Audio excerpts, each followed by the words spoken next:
Word Balloon is brought to you by the League of Word Balloon Listeners.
Hey everybody, we're back. How's it going?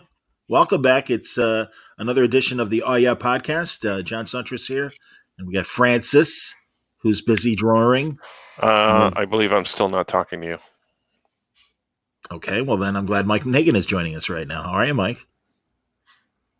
Apparently, Mike's not talking to you either. Mike's not talking to you either. Hey, guess what? I'm a veteran of sports talk radio. I can talk for 4 hours to myself. Don't kid yourself. I've done it many times. Good. See? Nobody's talking to you. Not Mike, not me. Everybody hates me. Why is everybody hating me? I love that Mike is still talking and doesn't understand that his mic is muted and we can't hear him. Doesn't look muted. Say something, Mike. No? Yeah, exactly. You always got to do the pre-flight check before you're on. Oh, there we go. So hey, everybody! Good morning. So then, how did you know I wasn't talking to you? If I said I wasn't talking to you, but how did you know I wasn't talking to you? Tell from your face. There was no sound. There was no sound, so we knew you weren't talking. I read Lou Costello lips. I know how to do that. See, I'm going to piss him off right away. See, good. See, you do it good. I'm telling you, man. You're not. Don't get me wrong. You don't shop at the same big and tall shop that Lou Costello did. You're a very fit man. Yeah, very. Certainly compared to me. Good Lord. I got the build. You just got the face. You got the Lou Costello face. Very chic. That's why today in the mail I got a nice sleep study machine. I'm doing a sleep study tonight. No, I'm William Shatner. I don't know if you know this. I have sleep apnea. Isn't that creepy? Don't people get annoyed when you watch them sleep and study them? This is an at-home sleep machine, so I'm not going to. Oh, so you're not breaking into other people's houses to watch them sleep? Oh no, I'm going to do that, but not because I was going to say that's a sleep study. Just to do that. When you make a move on the wife, you look like Darth Vader's coming at her or whatever. Basically, it's not a whole thing. It's just like a thing, and then that'll be sexy. You're making a move on your wife? Don't you have enough kids? Come on now. Exactly. I can't afford any more kids. I can't afford the kids I have. Just sell them. Get rid of them. Nice. Exactly. Like supposedly, I guess up until maybe the 60s or whatever, where there were like families that if they had too many kids, they'd give them away and shit. Yeah. There's totally I know stories like that of my grandparents. Like, oh yeah, Sally's mother, had too many kids, so Sally was forced to live with like a neighbor, and it's like, Right. what? Sally lives with Aunt Stella now. You'll see her on Christmas. And that's why Sally murdered her mother and father in retaliation. Jesus. Exactly. That's heartbreaking. My God. A lot of people always ask me. A lot of younger couples ask me and my wife all the time. In whatever setting we find ourselves come across, they're like, "Hey, Henry, what's up, brother? How are you?" They always ask, how did you know when you were ready to have children? You guys get married. How do you know when you're ready to have children? Because we got pregnant. And my response is always, I'll let you know, because I'm still not ready. Yeah. Really, should I be responsible for other human beings? It's probably not a good idea. No. My son is 21 years old, and I'm still terrified every time he goes out into the world. Insane. Oh.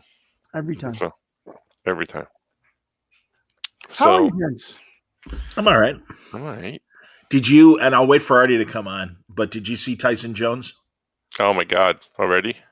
We're talking about this. I'm not a fight guy, so I'll wait for Artie. In my mind, Tyson's best performance was in The Hangover. You're not wrong. So pretty funny. No, not a fight guy. I used to watch the fights as a kid, not as a kid, like 18, 19, 20. The guys used to get together and, we'd buy the pay-per-view for whatever it was. And sure. Play some cards. And it lasted 30 seconds. Pay-per-view? Is that what you said? You called it pay-per-view? Pay-per-view. Oh, well, it was a pay-per-view because usually it lasted like 18 seconds. Yeah. Tyson Spinks back in the mid-'80s or late 80s. I stayed down in my school town because I had a radio job. I had a pro job, and I invited two friends from Chicago. They drove 2.5 hours for that 93-second fight. Oof. And the undercard sucked. And they're like, seriously, what the hell? I'm like, I'm sorry. I mean, they stayed over. So it wasn't a complete loss. Oh, sleepover. Why don't you come in my bed, everybody? Let's have a PJ party. I'll show you a real fight. Exactly. Let me show you the Spinks Jinx down here. Yeah. The sword fight? Come on now. Could happen. Come on now. Oh, man. So what's different? I'm all excited. I'm talking next week to Brian Volk-Weiss, who not only created the toys that made us, not only created the movies that made us, but now has a new Netflix series, the holiday movies that made us. The holiday movies, I saw that, yes. And I watched the first episode. It was all about Elf. And I mean, seriously, the stories are great, but it's just also the way he cuts these documentaries and stuff, and the quick cuts and the sound drops from the movies and stuff, the wise ass attitude he has in these things. It's seriously, I'm so amazed at this guy. Plus, he produces a lot of stand up for comedians. Not right now, obviously. And I always ask him, like, what are you doing now with COVID? And last time I talked was at the start of COVID. But his company is called Comedy Dynamics, pardon me. And a ton of his stand up is on Amazon Prime now, if you have Amazon Prime. His stand up or no, it's like Jim Gaffigan and Kevin Hart. He made a great documentary about Bill Hicks. Remember Bill Hicks from the early 90s? Yes. Megan's looking stymied. No, I don't. Bill Hicks was a Texas comedian, early 90s, late 80s. Very, like, his stuff would play so well today because he'd get very political, not Democrat or Republican, but really like, hey, the man is manipulating how you get information. And he'd be like, go to sleep, America. Your government doesn't want you to know what it's doing. And just had that kind of attitude. He was so amazing. And I got to see him live and really was like a Lenny Bruce kind of bad boy, cutting edge comic. And I mean, Letterman loved him. I don't think he ever did Carson. And sadly, he died of, I want to say either leukemia. I don't want to say. But I forget exactly what he died of. But yeah, he died young. It was really sad. Really sad. But a great documentary about him. So, how the porn made us. Yes, indeed. Let's hope so. If Brian Volk-Weiss is watching, that would be fantastic. You might want to get a cream if it's mafing you. If it's mafing you, you might have. You put that cream on your inner thigh, and you'll be all right because there's a lot of mafing. There we go. I'm sure Skoke can recommend some good cream. Oh, I'm not joining us today. I have a play rating that I'm doing. I was trying my first Skoke imitations for. Oh, he was. Yeah, he had butt He paste to put on. Yeah. He's putting on butt paste. I'm doing a reading of how to apply whatchamacall? Butt paste to my cayenne. butt. Yeah, cayenne paste. Hello from the United States. Hello, Kiro. How do you do? Oh, Puerto Rico. Hello. Fantastic. Should be our 51st state. Absolutely. Oh. I said it. Wow. You really should. Go there. It's ridiculous. It's ridiculous. Go there. Doesn't make any sense. I've never understood that. It's wrong. Come on, Johnny. Who wants all those people to vote in our elections and have representation? God forbid. Oh, I think they get to vote, don't they? I think they do. I don't know, Kiro. Do you guys get to vote in the general election, or do you have to wave? We have no idea. I believe Tom Levine not. wants to know if you're drawing, Francis. Yes, I am. I am. He doesn't have his camera set up to show us what he's drawing. Well, not only that, but I can't show this. Oh, okay. Wayne, he can't show you. Yeah, sorry, He Rainey. could show you, but he'd have to kill everybody watching. Francis, you came out with, or they came out with a collection of Tiny Titan stuff last week. Yeah. Right here. Hold on, stand by. Sorry. I'll get it for you. Okay. I'll still solo you in the meantime. Quiro says they cannot vote in Puerto Rico. I thought. Yeah, see? That sucks, man. I apologize for my misinformation. We're very sorry about that, Kiro. It's completely unjust. That's why it needs to be. This came out last week. Yes. And then this reprints, one, right? reprints, yes, reprints, but new to a lot of kids. And this one came out today. Arkhamaniacs. Woo, came out today. Go out and buy it. Tell us about the book, Francis. It's a book that Artie and I did. We did it quite a while ago, and it's about little Brucey Wayne, and he's at stately Wayne Manor, and he goes with Alfred to look at some businesses owned by the father, from the family, and one of them is Arkham Apartments, and he finds a lot of colorful characters over there, and he wants to know more about them, so he goes to investigate. And if you go to cbr.com, there's an interview with me and Art right now, and it shows a whole bunch of pages. Awesome. From there. Yeah, we should go there and show them on the screen here. We'll do that. Yeah. So let me bring up cbr.com. I believe it's CBR, and then there's also some on Gizmodo, something. Well, we did a bunch of other interviews, and I think I could be wrong because I have to look at my calendar, but I think we're doing a live interview next Tuesday night, on the YouTubes for someone. I forget. So anybody that wants to check that out can check that out. So I'm scrolling. While Johnny is looking for the link, Franco, what is that Superman over your left shoulder above the Nunya? That's what it is. Not Nunya. It's not Nunya. It's Superman. What is it? It's Nunya. What is it? Over my shoulder here. Yeah, it's above the Arkhamaniacs. Oh, above the Arkham. That's my cover to Superpowers. It's the first. It's the first variant. Can you pull it down, or is it like a? No, I know. I have one. I know exactly what. No, but it's but you see, Mike, there are people watching them. I want. That is true. From the first, I got it. Don't worry about it. It's fine. From far away, it just taking apart my whole. Yeah, I know. I'm sorry. My whole. It looked like some kind of. But it's worth the effort. So this is my variant cover to our Superpowers, our first issue of Superpowers. So that was the variant cover for it. Absolutely. When all I saw was a Superman, it looked like some kind of homage to Superman #1. That's right. Oh yeah, D. Brad, thank you, sir. He bought it. Yeah, that's awesome. Nice. Thank you. I appreciate that. Francis, I'm sorry. I have access if it came out today. You know how DC puts their stuff out a day early. Yeah. And I'm sorry, I didn't do it properly because I was going to say, this could be a word balloon as well. Oh, it is now. It totally is now. We could do one later or tomorrow or something. I'm around. So it's one story, but it has all the Arkhamaniacs. One whole story. Yeah. Cool. Yeah. It's broken up into chapters for little kids, but there's a lot in there for adults. Because we had a couple of people review it and read it beforehand. That got to preview it, and they're like, "There's a lot of stuff for adults in here if you look carefully." And I'm like, "Yes, I know. We did that on purpose." So yeah. So yeah. No more like secret decoder ring type things like No. Kryptonian, because I don't think I could listen to Kryptonian for like a month like I did the last one. But if you go back and you watch old episodes of the Oh Yeah podcast, and we're working on secret stuff that we can't talk about from about a year and a half ago to or whatever, that's what we were working on, Arkhamaniacs. So the stuff I'm working on now, come back in about a year and a half in the Oh Yeah podcast and come back to this one and you'll see what I'm working on. Well, I've got the article, so let me share.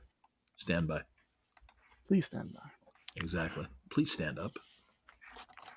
And right away, boom, we're going to see, come on, stubborn, mm-hmm. buffering.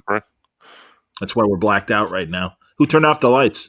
And how was everybody's holy days for the holidays? You mean Thanksgiving? Yes. I didn't know that was holy. I don't know. No, it's a holiday, but it was, Oh, I'd see a holy day. It was quiet. Yeah. Well, you had your families, didn't you? Just me and the kids. Yeah. Me and my wife. I'm sorry, I forgot. I was going to say, where did she leave you guys finally? She's smart enough. If she was smart, she would get it. Yeah. We'll note on the table. I had it. Hey, Johnny, can I ask you a question? Sure. Well, it looks like you got like the Yule log on behind you. What's going on back there? Yeah, that's my my Kryptonian windowsill. I don't know. It's something weird with the lights that reflect in it. It looks like the antimatter converter on the Enterprise. Or that I'm baking kryptonite in a windowsill. I see. Now, this is my favorite part, Mike. Remember this. Mark the timestamp. Mark the timestamp. How many? 22 minutes in? In about an hour or so, when someone comes into the pod and asks what's going on in Johnny's background and he gets upset and yells at them, we'll tell him to come back to the 22-minute mark. I was very calm. I was very calm. Well, no, I mean, when they ask you the second or third time and you get my computer is frozen for some reason, so I feel like I should probably reboot. Oh, so you talk amongst yourselves, Sucks. And when we come back, I'll have the CBR article and we'll talk about it. Coffee talk.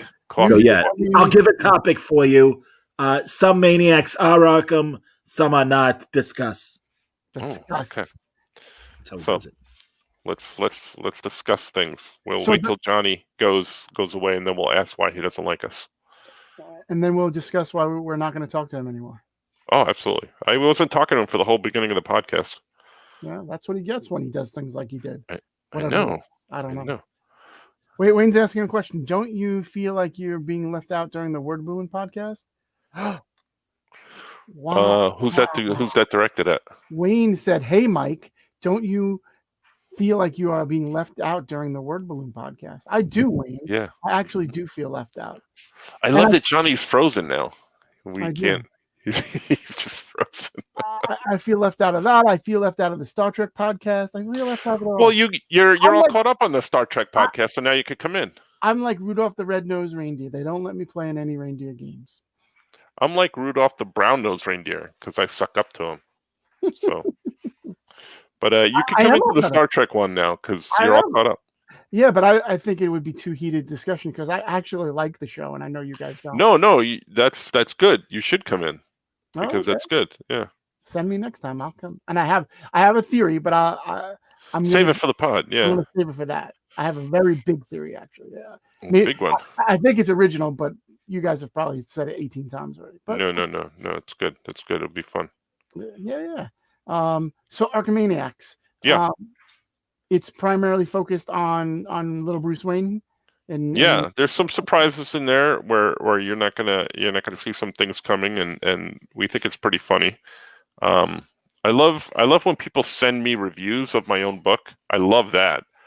Somebody sent me a review, and I was reading it, and I'm like, oh, what the hell? Because it happens with every book.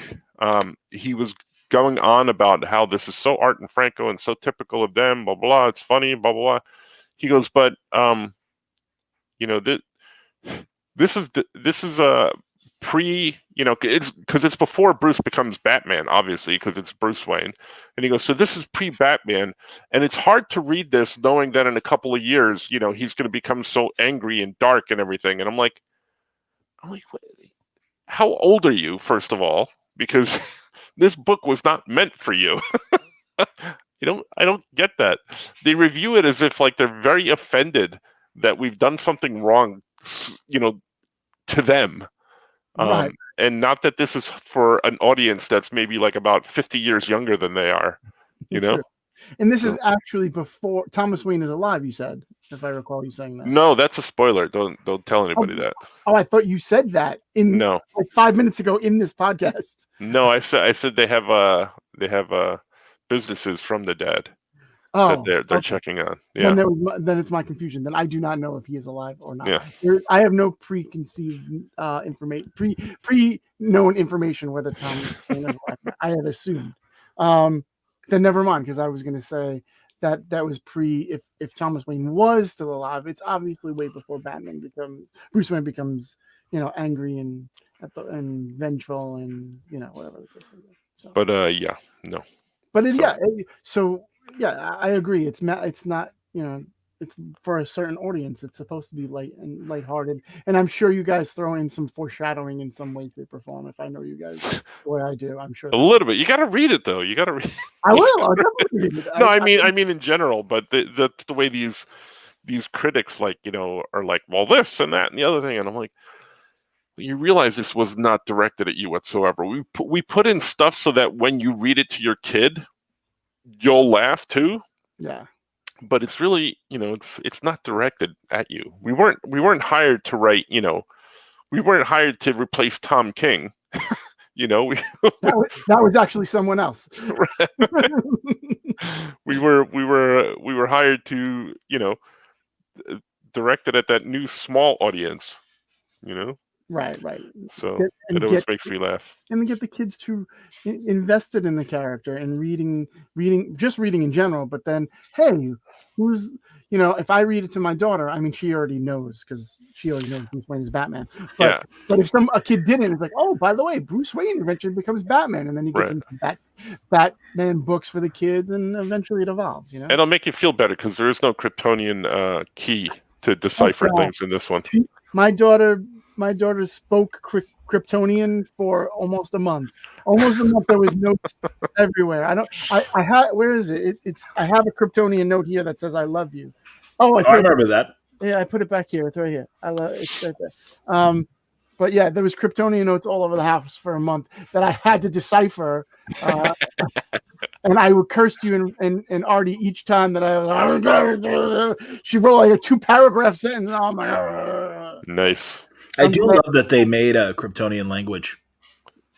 Yeah. That is much more like cool looking than as Klingons would tell you. Right. Well, Franco, I don't know if there is a Kryptonian language. There has been one. I don't know if you used what had previously been published or you guys came up with your own thing. I really don't even know. You know what? I don't remember. I think we used one that was already there. Yeah, because I think there's been one around for a long time. Yeah, I think that's what we used. Okay. Well, I was thinking of like the way Smallville does it and forgive me for if you've already covered this. Yeah, we talked about Smallville the entire time we were gone. Actually, we just talked about how much we're not talking to you. Yeah. Nice. Do you want to see pages from Arkhamaniacs? Yes, I do. Stand by. I want to read them. Okay. We're going to look at them. Yep. Did you reboot? So now you're good? Yeah, I did. Let's see. Hopefully that'll work. You were frozen on the screen for a while before you left, and we were making fun of you. You were like... Could you hear me at least, or was it just totally frozen? No, it was just a frozen image, and I was going to draw things going into your mouth. Okay. Nice. Because, I was telling you, hey, I'm going to come back. I don't know what's going on. So, here we go. Oh, yeah. There it is. There's Sam an interview. Stone wrote it. And he spelled my name right. Who wrote it? Sam Stone. Yeah. I'm not familiar. He's Flint's son. Flint Stone. Thank you. Who's Flintstone? Oh, I see what you did. Damn it. How did I get suckered? Nunya. He's Nunya's cousin. These are great. Look at these. I like it. Look at that. Thank you. Like sullen Bruce Wayne. Yeah, he looks a little downtrodden, as it were. If you will. Yeah. It's about using his imagination and stuff. This is a great image. I like it. This is everyone. For a while, like Art was playing around with the designs and stuff like that, and he would send them to me. And at one point, he really wanted to have Joker with just a floating head. It was just going to be floating above his body, and I'm like, dude, you can't. No one's gonna. Well, I mean, I think it would have been too. Yeah, no. I'm saying why do you want to do it? That's what I'm asking. Why? Because this book is all about, just him being out there, and Joker's like, just kind of like, this character in this book, he's just kind of like way out there. It's like birds chirping, rainbows following him and stuff like that. He's talking to buildings and stuff like that. And we're like, and we discussed it for a hot minute, and we're like, it's not gonna work with his head floating like that. He just wanted to draw less, is what it basically comes down to. Yeah, probably. Yeah. Well, all right. So all right, help me out. So that's next to the Joker panel. Killer Croc. Catwoman. That's Killer Croc. Yeah, Killer Croc. Go on. Catwoman, Harley, Penguin, and that's Steve on the end. Steve. Yeah. That's Nunya. Scarecrow. We renamed him Steve for this, and they let us do it, so it was fun. No. Oh, so it's not to be confused with Steve Grundy, of course. No, that's Steve. But yeah, it's Jonathan Crane, but it's Steve. I like it. It reminds me of my favorite clean joke, where the grasshopper walks into the bar, and the bartender says, "Hey, we got a drink named after you," and the grasshopper goes, "You got a drink named Steve?" Steve, yeah. Oh, look at this sword fight. Speaking of sword fights, yeah, very phallic. Oh! Yeah, very phallic indeed. Yeah. We do kids' books. Hey, it's okay if it's red, but if it's green, call somebody.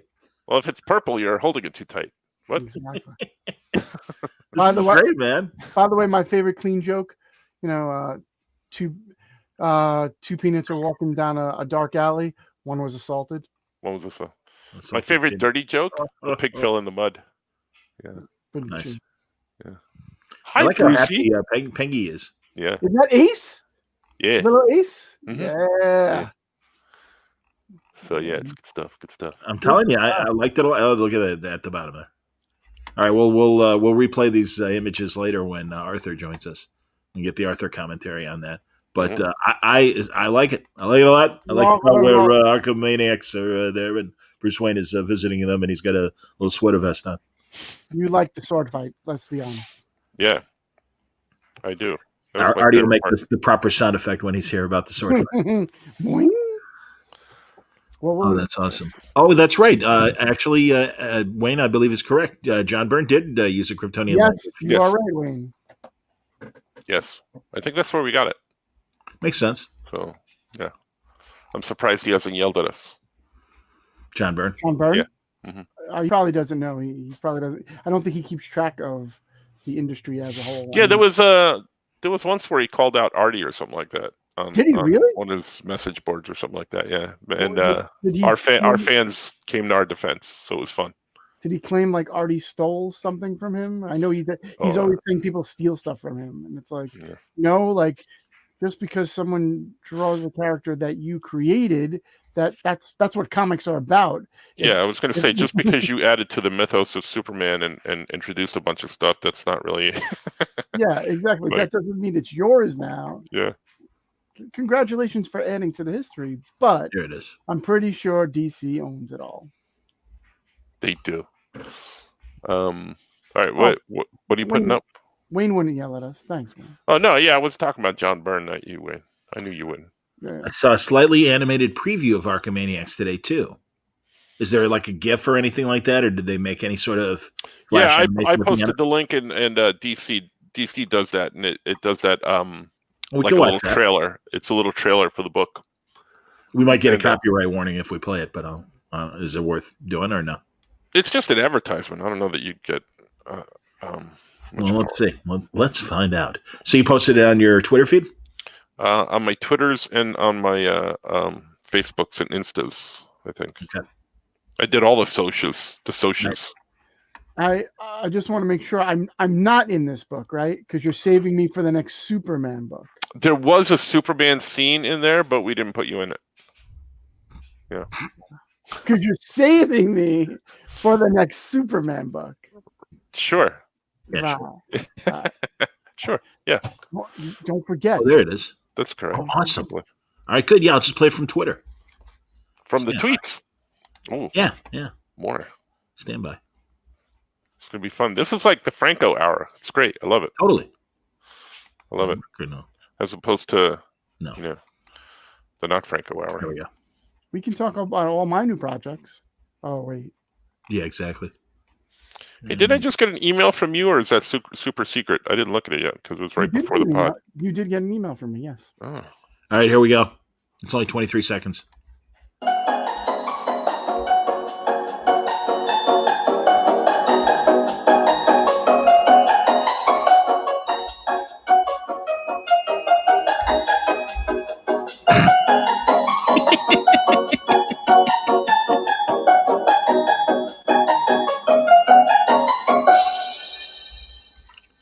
That was lovely.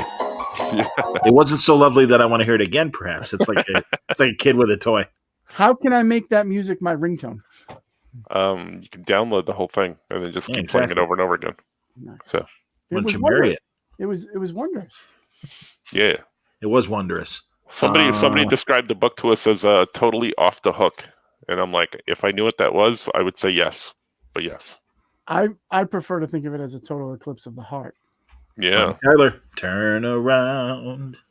and we really thought they were going to give us a hassle about naming it Arkhamaniacs, but we figured with DC and Warner Brothers corporate owning Animaniacs, it'd be a no-brainer.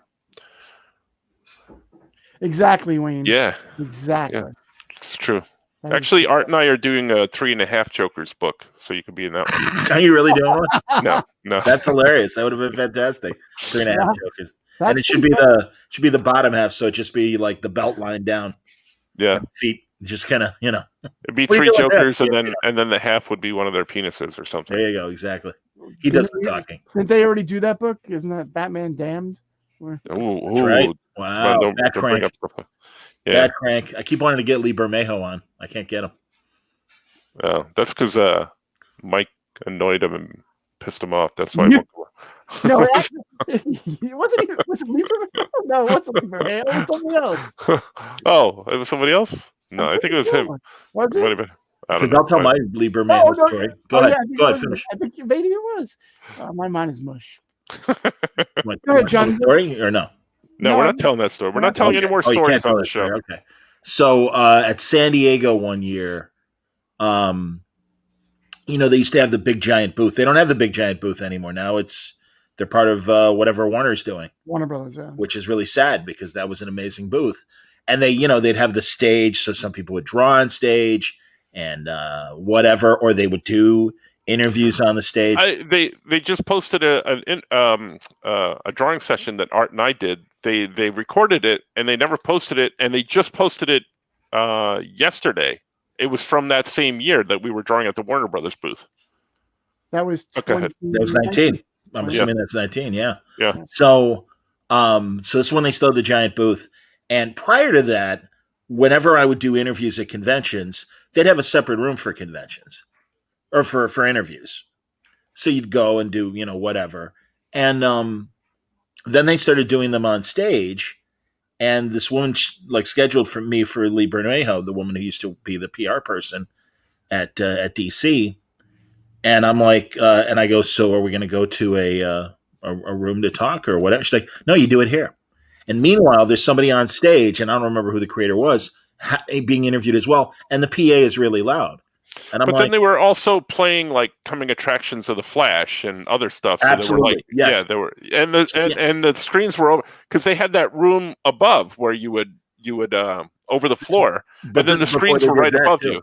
Yes, but this is even before that. But it was ridiculous, and I'm like, well, I don't want all this noise while I'm talking. I'm like, can I at least take them to the lobby area of the convention? No, and I'm like, well, then I guess we're not doing an interview today. And I'm like, Lee, I'm really sorry. And Lee's just like, oh, whatever. And I'm like, hey, man, I'm really sorry to have bothered you.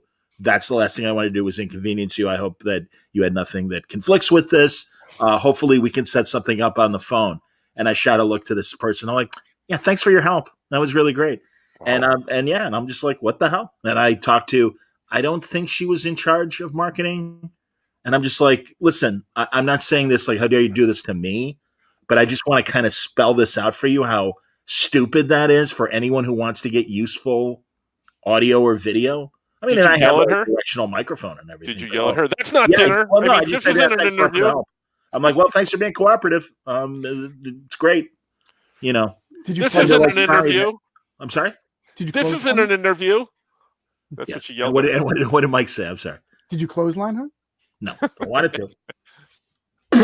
But no, I'm just like, and really, that was like the last, because San Diego was like my exception for doing floor interviews, just because so many West Coast people won't go to New York or whatever, and maybe it's like the only time if it's somebody that I've never talked to before. But after that, I'm like, yeah, no more floor interviews. I actually have a question that stems out of that question. Please. That statement. Where is the weirdest place that you have ever done an interview? Men's room at C2E2 with Bendis, who insisted on doing it in the men's room. Why did he want to do it in the men's room? It'll be funny. Well, we were all there together, and we were all in one stall. There were like 6 of us. So Yeah. You were there too? No. Yeah, we were all in one stall. So was it a video interview? Because that makes it funny. Otherwise, how do you know? And actually, it wasn't C2E2. It was Wizard. It was Rosemont, now that I think of it. I'm sorry. And yeah, so like, I'm going to say 2009, because I can't remember the last time Bendis did a Wizard Chicago, let alone the handful of C2E2s he did in the interim. But yeah. And because we did a lot that year, because that was the 10th anniversary of Powers.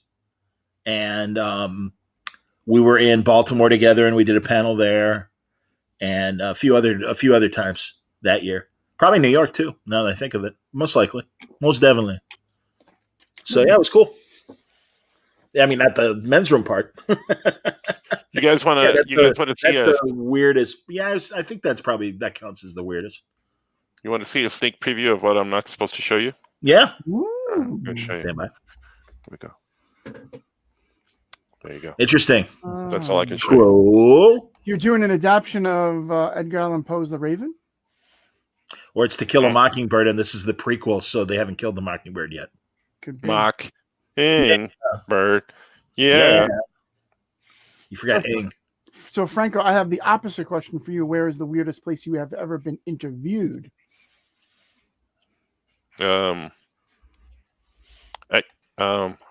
I was going to say, no, I'm not going to say that. I had one ready and in the chamber, and it was going to go, and I'm like, no. Franco and I had a great New York experience in the bathroom as well, and that sounds salacious, but it was gross. It was fun. It was fun, Johnny. To tell him. I don't remember which one we were talking about. You remember the gladiator that was eating? There was a guy that was like totally in like 300 or Gladiator, like we've told that on the pod before. Leather diaper, years and years ago. But yeah, it's been that long that I think it's funny that we're talking. He was dressed head to toe as a gladiator, and it was at New York Comic Con. And we were. Were you with me, or was I alone? I can't remember. You might have been alone. I walked over and the bathroom was full. The bathroom was full, and it was gross. It'd been used all day, and it was like a busy day. It was like Saturday or something like that. So there were a lot of people, and it smelled like a men's room. You know how it, that smell? It was a bad one. Yeah, bad things come out of us. You can't help it, man. Yeah, so we eat a lot of garbage, and it comes out as garbage. I went up to the urinal, and I noticed this really jacked gladiator. He was just standing, real big guy, big muscles and stuff like that. And then, you don't want to stare when you're in a men's room, but he was standing over by the paper towel dispenser. He wasn't at a urinal, and he wasn't in the stall. And I see his helmet was like moving, because he had this like visor that was kind of covering up to here, and he had a sword. He had leather, and he was like a Roman gladiator, and his helmet would move. and I look over. I do a side glance because I look over, and on the paper towel dispenser, he has laid out paper towels, and he has a sandwich and a bag of potato chips and a drink. And the reason his helmet was moving, because he would take the sandwich and like lift his helmet, and then put it back. And I'm thinking, like, what the hell? Like, is he? At first, I thought, is he waiting for a kid that's in the stall? Because a parent that's waiting for a kid in the stall. Was he waiting for someone at the? But then I saw the sandwich, and I'm like, he's he's eating his lunch in here. Yeah. He's like, and he would go back and like, and I'm like, no one's gonna believe this. Like no one. So I believe I go to wash my hands, and then I'm like washing my hands, and I go to dry my hands because it's right by him. I pull the paper towels. I'm like, hi, gladiator guy. And then I'm about to leave, and I'm like, no one's going to believe this. I got to take a picture. So I go to take my phone out, right? And then I'm thinking, if I take this picture, suddenly I'm going to become the weird one in this story, not him. Yep. So You're not wrong. I didn't take the picture. But it was gross, disgusting. So talk about getting a coronavirus. Man, this guy would have gotten everything. In that bathroom. Now he's immune to corona. Yeah, he's the only one who doesn't get coronavirus. Seriously, like one of my best New York trips, because it really was just me and Franco. Poor Artie was getting over his flesh-eating virus. Oh, so that was the yeah. he couldn't come. So it was just me and Francis hanging out in New York, and I loved it. It was great. Oh, look who's here, everybody. Quick say hello to the best of the business. Is it Satan? Oh, it is. Scoot. Hey guys. Oh, hello, How are friends. Oh, hello. Hello guys. Oh, that's old news, Johnny. Sorry. Scoot, how very millennial of you with your hood up. Like, I thought I looked like a Jedi. no. You look more like Babu Frick. Yeah, I like him. Bob, I hate that thing. We should definitely. We can break into Mandalorian talk, but I would say let's wait for Artie because I think we're all caught up. Are we all caught up, Michael? Well, I have a New York Comic Con bathroom story as well. Oh, go ahead. This is like one of the first years I did New York Comic Con. So before I knew more of the tricks of the trade, as it were. So I went to the general bathroom, which I later learned I did not have to go to. And as you know, that thing, there's lines sometimes like 50 people deep to the bathroom. So I'm actually finally in the bathroom. I'm like one or two people away from getting into a urinal or a stall, and there's a Thor in the stall. Trying is to that a euphemism? Or... Yeah. Exactly. Hey, somebody left a Thor in the store. There's an Uru hammer in this bowl circling right now. So he's in the stall, but he's peeing because he didn't want to wait for a urinal, and he leaves the door open. So you see his back, but he's having some difficulties with his cape because for whatever reason it's him going like this, like, and he just keeps like flapping the cape, like you can hear it's like, and he just keeps flapping the cape back behind him, like constantly, and then he would go back to his and he'd push it, but. As you alluded to earlier, Johnny, like the bathroom at New York Comic Con could get a little out of hand, so the floor was a little slippery. So all of a sudden, the dude's he's trying to do his business. He's pushing the and all of a sudden, he like an old school cartoon, like the feet start to go, and he's like this. And I don't know if he's still doing his business at this, like, and then he falls, but like to his knees. Now I'm kind of like. I'm like, oh my god! It was totally like, but no, because he kind of went back a little too. He was like this, and then like this. And I was like, I'm just standing like, what? And then meanwhile, there's liquid going here. Right. Well, I don't see that side of it, but absolutely could happen. So then he falls, and then like, I don't know what to do because now I'm like, I'm thinking to myself, well, I'm staff. I should do something to help this guy, but at the same time, I don't want to help this guy. He's just so I just kind of lean in. I'm like, are you okay? You okay? And he was like, yeah, I'm okay. I'm okay. And then he gets up. Have at thee. And he takes his cape and he kind of like wraps it and tucks it around him like and under his arm, and then he finishes what he's got to do, and he comes out, and his pants are kind of wet, and I was like, "Oh, Thor, you've seen better days." He was on the corner just laughing his ass off. Yeah. So, but just the constant, like, that sound a cape makes when it's like thrown behind you. No, I don't actually. I don't wear capes enough to know that sound, but all right. You've never seen a cosplayer do it before. And I've never been married, so I don't know about like a bride's trainer or whatever. But go on, please. I've heard a cosplayer do it thousands of times with capes, and it, just hearing that sound, and then the whoa. But interesting enough, now I can't remember.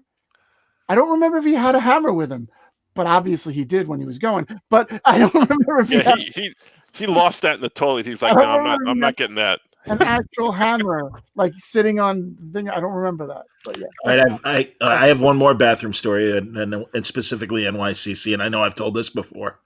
There was the guy, again, long line, so you had to look elsewhere, but one guy steps up to the urinal. And I've told this before, but literally is peeing like this, like the Superman pose. Hands should not be on your hips. Perhaps hands should be handling the Uru hammer, as stated before. So there's a guy next to him, also taking care of business, who's doing it like every other man in the world. And somebody bumps into Superman, and he jerks forward. And Superman goes one way, and Superman's crank goes the other way, and splashes the guy. And the guy goes, "Hey, what the f?" And the guy, in a classic comic book store nerd voice, goes, "I'm sorry, somebody jostled me." And he goes, "Well, Christ, hang on to your dick like every other human being would. Jesus, what the fuck are you doing?"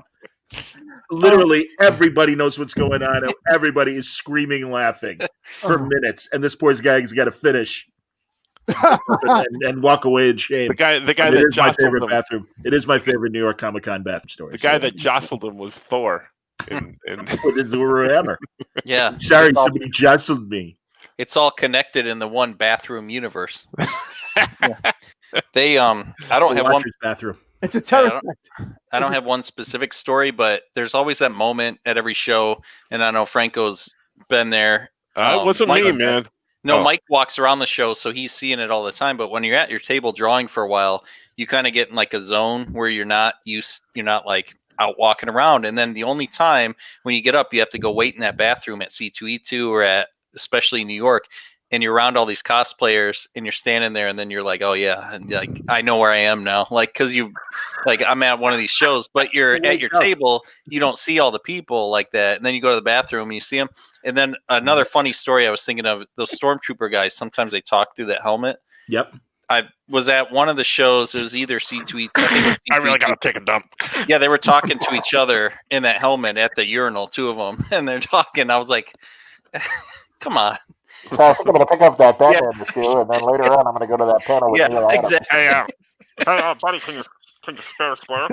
Can you reach into the stall? But I thought it was funny because they're standing there peeing and they're talking in those helmets still. Well, you know what I always forget to do, because I always have my radio. How do you wipe it? Let Francis do his joke. Go ahead. Go ahead and do your joke. I was gonna say, how do you wipe in this thing? I gotta take all the armor off. Exactly. You don't wipe. But I always have my radio, but I would truly, like 80% of the time, forget to shut it when I go into the bathroom. So you don't know how many times I'm in the bathroom and then somebody says something over the radio. I'm like, nobody in here should have heard what just came over the radio. Like missing child. It's like, oh God. The last thing you want to be sitting in the phone, somebody screaming missing child. Yeah, Brad's got the best line right now. Open the blast doors. Or Mike farts and they hear it on the radio like Rudy. Yeah. Mike farts, that would be the former Batman editor's name if he was in a Mad magazine issue. Mike farts, yeah. Oh man. Thank you. I gotta tell him that. He's at Aftershock now. One of my sponsors. How you doing, everybody? This portion of Word Balloon brought to you by Aftershock. By Afterfarts. Oh no. Do I have my I'm looking if I have my I do. This portion of Word Balloon brought to you by Aftershock.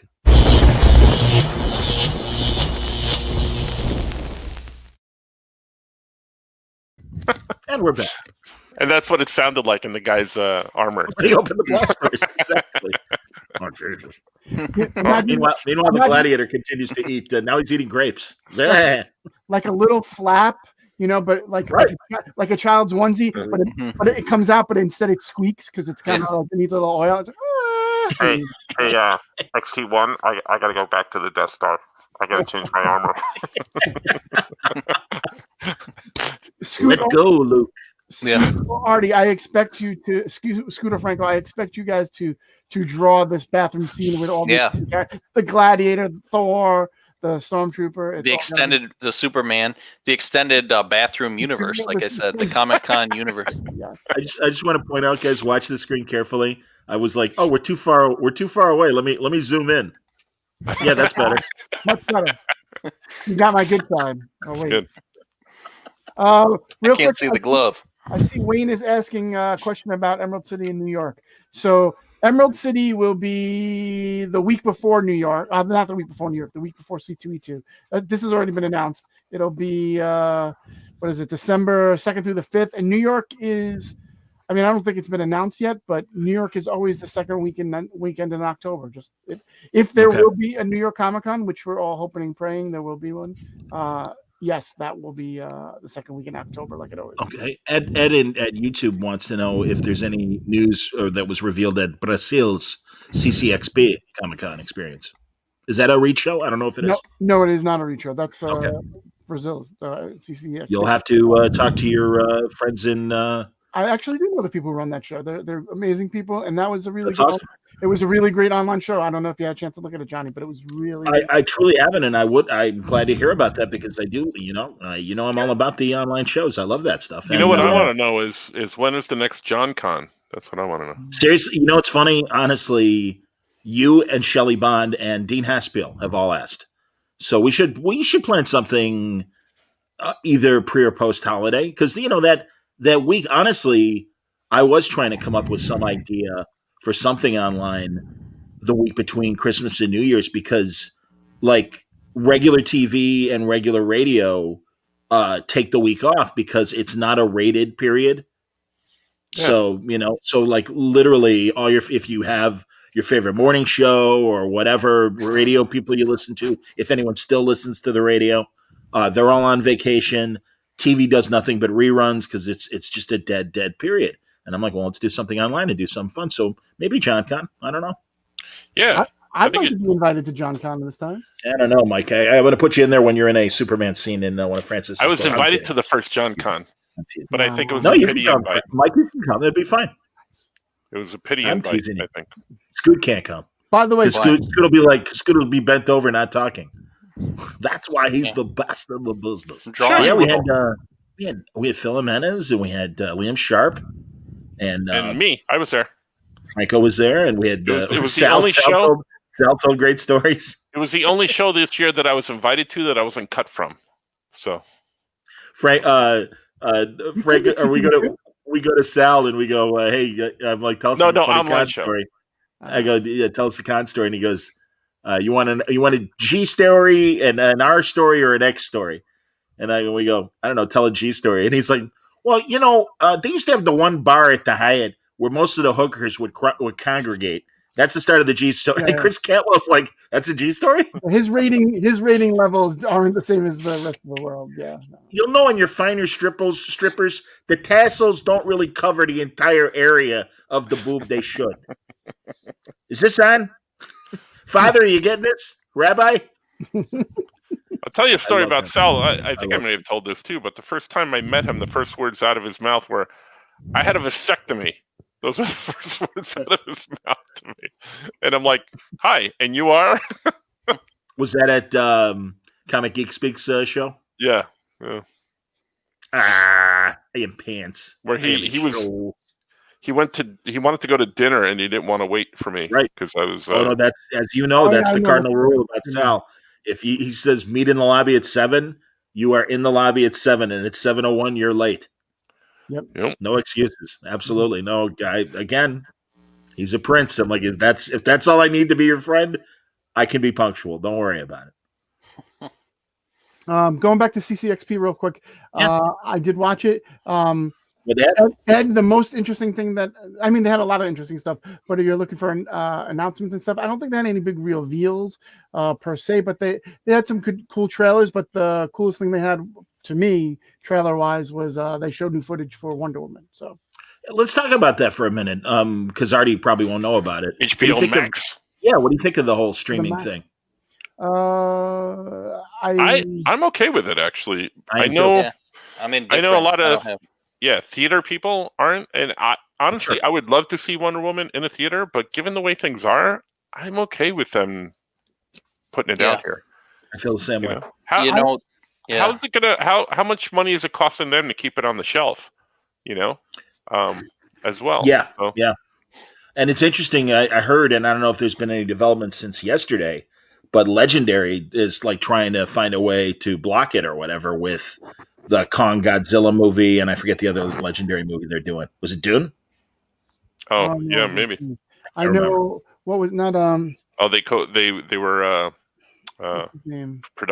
partners on that one. Yeah, they're co-partners making the movies and Christopher stuff. Nolan was mad about it. That's right. It was Nolan. Christopher Nolan's very mad about it. Yeah, about Tenet, but his was out already. Well, just in general that they made this move with all the slate of new movies. Here, I'm gonna look it up while we're talking. And apparently, the rumor is that Warner Brothers paid what's her name, Jenkins and Godot to hype it up and say this is a good move. So interesting. That's the rumor. My concern is now that they've said all of their 2020 movies will be day and date streaming to theaters, is that it will hurt the theaters to the point of possibly that industry is already on the point of verge of collapse. Right. I think this will just expedite that, because as much as I know I want to go see Wonder Woman in the theater and a bunch of other movies in the theater, there's plenty of stuff I'd be like, you know what? There's no reason to go see that. Right. But also, this may be, I may catch a little bit of flack for this, but one thing COVID has taught me is that you kind of need to change gears and be on your feet a little bit in order to make some business. But the theaters have been going through this for a while, and they really haven't done much to help sales in themselves other than just rely on the movies. And I understand that, but there's got to be some other stuff that can be happening. Like Alamo Drafthouse did, that whole model that they're doing and stuff like that. That was, and they're hurting during this time, but they were doing something prior to the COVID thing where it was, profitable for them. I don't know. I have the story. Here. I'll get Mark's comment here, and then I'll go to it. Legendary tried to sell Kong to Netflix a month ago. Warner Brothers blocked it just to send it over to HBO. Yeah, it reminds me of when X-Files was going into syndication, and they moved it to FX, which was brand new at the time. And David Duchovny had a fit because he's like, oh, gee, I wonder if FX was going to pay the same amount that, say, TNT, being owned by Warner, would have likely paid more to be able to syndicate X-Files over there. And he's just crying BS and everything, lousy business move. So I'm going to bring up the story here, and we could talk about it. See, as a whole, and this is COVID related in general. Of course it is. As a whole, I'm every year it seems like people are becoming more sedentary, more stay at home, going out of their house less and less shopping experience. Have you ever dealt with a jerk at a movie theater? Yeah, absolutely. Right. But what I'm saying is, this is another nail in the coffin of people not leaving their house anymore. And I'm not talking about COVID, because nobody's leaving the house during COVID. I'm talking post-COVID, whenever that may be. It's just another reason for people to not leave the house. One of the things I always talk about, and this was prior to COVID, is kids don't go out anymore. Kids, but I'm not talking about little kids going play in the street. I'm talking about children don't at 16 years old, I was out of the house all night, right? Now it's kids are 8 o'clock, 9 o'clock. I got to be in the house. I got to play. Well, there have been studies done about this, and honestly, look how you turned out. I wouldn't let people outside either. True, that's very true. It's almost turning into the Burn Kryptonian, the Burn Krypton idea that no one leaves their domicile, and procreate electronic. Like no one's leaving, no one's going out of the house. And again, I know COVID, no one's leaving, but I think if everything starts streaming day and date, and the feedback to it is I think HBO and a lot of other people will continue that model and just say, you know what, we'll make more money this way. I don't think there's anything wrong with that. Because I may catch flack for it again, but look at things that what Amazon Prime is doing. Look what Netflix has been doing for the last year. Right. And they're putting out content that's good. Not all of it, not all of it, but they've been putting out content that's good that makes me want to watch from home. And you know what? If we have to get up and go out and go to a theater and deal with some asshole sitting behind us, then I have to shush 15 times because he's already seen the movie or whatever, or it's ridiculous. What is annoying me is the spoilers for Mandalorian that come out at 3 a.m. when I'm up at work at 6 a.m. I put those out for you. Oh, thanks. That's the thing I can't deal with. But well, and you're right. And also when especially in the bigger cities like Toledo, when the price of a movie ticket, holy Toledo, when the price of a movie ticket is like $15, and what are you getting for your $15 compared to what you get in streaming? And also that the theater runs commercials and all this BS. And I'm not talking about the trailers. Sometimes, as you all know, literally commercials. And it's like, sorry. And also that the price, and I've said this before, that the price to see Avengers Endgame is the same price to see Manchester by the Sea. Mm-hmm. And I'm like, I'm sorry, I don't see why I have to spend $15 to see the $10 million movie as opposed to the $200 million movie. Mm-hmm. I got you should have to spend $50 to see the $10 million movie. I was going to say, and by the way, that likely will happen depending on. I mean, I'm interested to see is Wonder Woman. I suppose, I guess, is running period if you have HBO Max or not. Like, because wasn't Mulan extra? Yeah. They just put it on the Disney Plus free thing, I think. Sure, but the Pixar movie is going to be free. I mean, free with a subscription to Disney. But Plus. I believe, I could be mistaken, but I believe the Wonder Woman movie is going to be on HBO Max for 2 weeks before they pull only it. A limited time. Yeah, I believe so. Well, I've got the article, so let's see what the deal is. So it is free with the subscription, but I think they pull it after a couple of weeks. Maybe in this article, we'll see. This is from /film.com.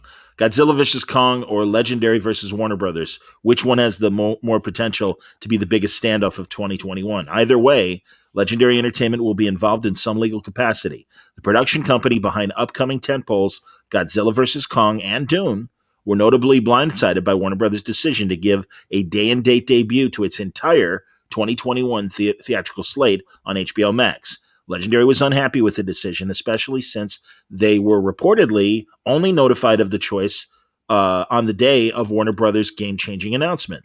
They may even take legal action against the company to prevent the HBO Max release of Godzilla vs. Kong and Dune, according to a new report. Deadline reports that Legendary Entertainment, which co-produced and co-financed both Dune and Godzilla and Kong, may take legal action against Warner over the day-and-date release. Yes, we know.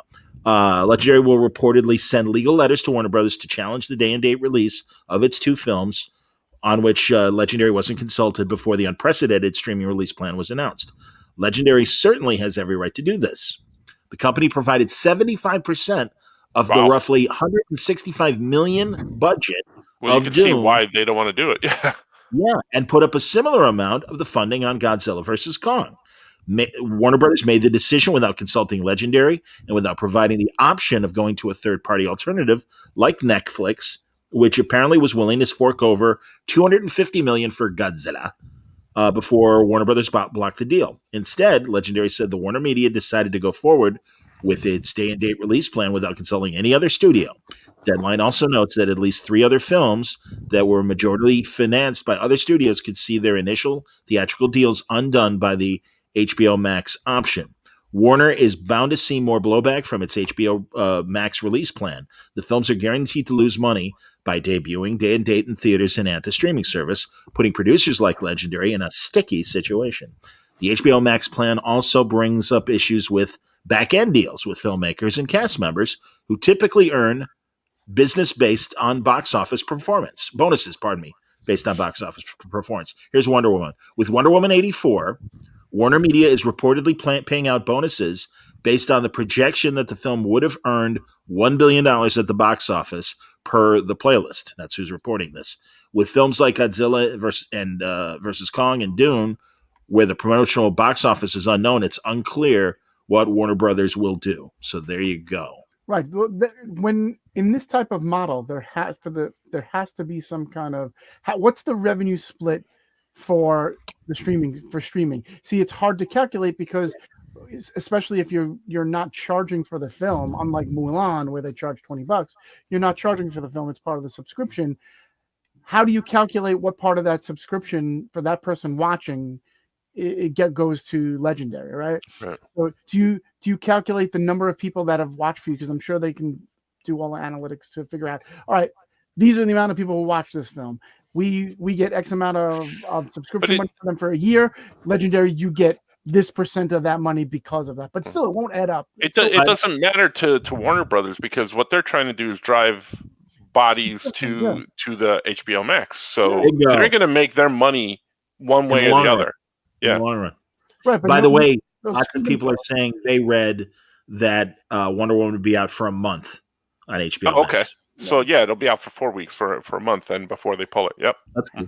Did you guys notice that Charlie Brown Thanksgiving was only on like Disney Plus or whatever? Yeah. No, it's Apple not Disney. TV. Yeah, Apple. Oh, Apple. That's right. Apple That's TV. right. Oh, was it? Hey, Chuck. Hey. Yeah. Marcy and I are coming over. And they ran it free on there, I think, right? Or did you have to be part of the subscription service? They ran it free only for a couple days. It's kind of similar to what I'm hearing regarding Wonder Woman or whatever. Yeah. Yeah, I agree with Warren. I put up the comment, but he said, as a movie fan, beyond my he's a storyboard artist. Beyond my job, he feels like big movies need to be seen on big screens. Dune definitely needs a big screen. Yeah, I agree with you, man. I agree with you, but but I'm also, as Michael points out, as a consumer, I'm okay with HBO Max during the pandemic, but definitely looks like they purposely screwed over Larry. Well, yeah, I mean, it's yeah. I don't know, man. I don't know. Oh, that's interesting. Apple says, Brad says, Apple allowed the Charlie Brown thing to be aired on PBS. Hey, Chuck, we're going to raise money for public TV. Me and Marcy. I was reading about all these Marvel movies that they're filming and they're leaking spoilers for and stuff. Mm-hmm. But I feel like those are going to have to start coming out soon on something, and they have to be in a certain order too. Like they're already filming this Spider-Man movie, but that can't come out until after the Doctor Strange movie, and then that can't come out until after the Eternals, and that can't come out. So I heard rumors. They all go in a sequence. I heard I heard the WandaVision is coming out in January, but I heard that is directly related to something that happens in Black Widow. So they're secretly planning on dropping Black Widow on Disney, like a month before Christmas, up against Wonder Woman. I would not be surprised if it drops on Christmas Day. Yeah, because I was going to say, WandaVision, they said middle of January, so we're almost at 5 weeks now, or we are at 5 weeks now. So yeah, it's going to. Honestly, guys, as a broadcast nerd, all this fascinates the hell out of me. Honestly. Yeah. I am like, so what's going to happen next? Mm-hmm. Because it's going to be a whole new distribution model. I think I already knew, Mike. I got to be honest. I mean, the guy making the decisions over with COVID and everything. Go ahead. Yeah, I was going to say the guy making the decision at HBO Max is dressed as a gladiator, and he's in the corporate men's room. eating a sandwich. No, I honestly think it's really, really interesting, and I kind of see all sides. I hate to be a weenie about it, and but I think at the end of the day, I'm with Michael as a consumer. It's like I'm cool with seeing it on the big screen. Of course, I agree with Warren in terms of a lot of movies need to be on big screens. Yeah. But here, Matt. You know what? Eventually, they don't go on a screen. I mean, they go to a smaller screen. So yeah. And Matt Alley says, I couldn't imagine being young again and trying to pay for a typical movie date night at today's price points. Absolutely, including in many places $10 parking lots. At what malls are left with theaters now? 100%, man. No, exactly. My son takes his girlfriend out to a movie. It's a $60 night for him. Netflix and chill. Why do you think Netflix and chill happen? Right. Well, I was going to say, an example, you take Scoot and maybe a new Star Wars movie comes out. Scoot takes his 2 kids and wife out. That's $15 a ticket. Yep. For them, that's $60 just to see a movie. No other food, nothing else involved, no popcorn, just the movie is $60. Yeah. Yep. A couple comments from everybody. Hold on a second here. When I take Mark says, hold on. Mark says Disney has an investor. I just said something. Try to pay attention. Disney has an investor meeting on Thursday, so a lot of the release dates will be out soon, hopefully. Michael says, here in Canada, we're basically down to one major theater chain, Cineplex Odeon, which was in a bad financial shape, our pre-pandemic. Not sure if it will survive. Ed says, because a lot of people are talking, Warner Brothers not consulting anyone seems to be a common complaint. Nolan's take was interesting. Film projects being used as a loss leader for the new streaming services without being consulted. And Wayne says we won't be getting Wonder Woman 84 until a month after it's released in the U.S. on the sci-fi channel called Crave. Mike, you had something you wanted to say. I don't remember. Good. Even better. That's why you're the best in the business. There we go. So. You know it. But I honestly, I wanted about the people have good comments. That's why I wanted to put them in. Man. We're here all night. I couldn't imagine nowadays. Oh, I remember. I never went on a date when I was younger. Go for it, Mike. No, it was just saying that when I have to take my wife and 3 kids out, it's $150 a night to go to a movie. Yeah, between popcorn and candy and all that stuff. Yeah, easily. Mm-hmm. Which is why I never took them out. That's why we only go to like the Marvel movies or the Star Wars movies. Yeah, if it's anything else, we won't go. Bendis has 5 kids, and I'm like, and when they initially were talking about releasing a day and date on streamers for like $50 or whatever, I'm like, that seems high. And he said the exact same thing. He was not, if it's $200 to have the whole family go to a movie like I got, and I'm like, I get it, and it's true, and or even. Like you were saying about boxing earlier, Mike, about pay-per-view and stuff. And yeah, man, I mean, I'd have a dozen people over and they'd all chip in and we'd watch the fight. And it was literally even just, hey, $2 when it was $25 for a pay-per-view. Now it's $100 for a high-end pay-per-view.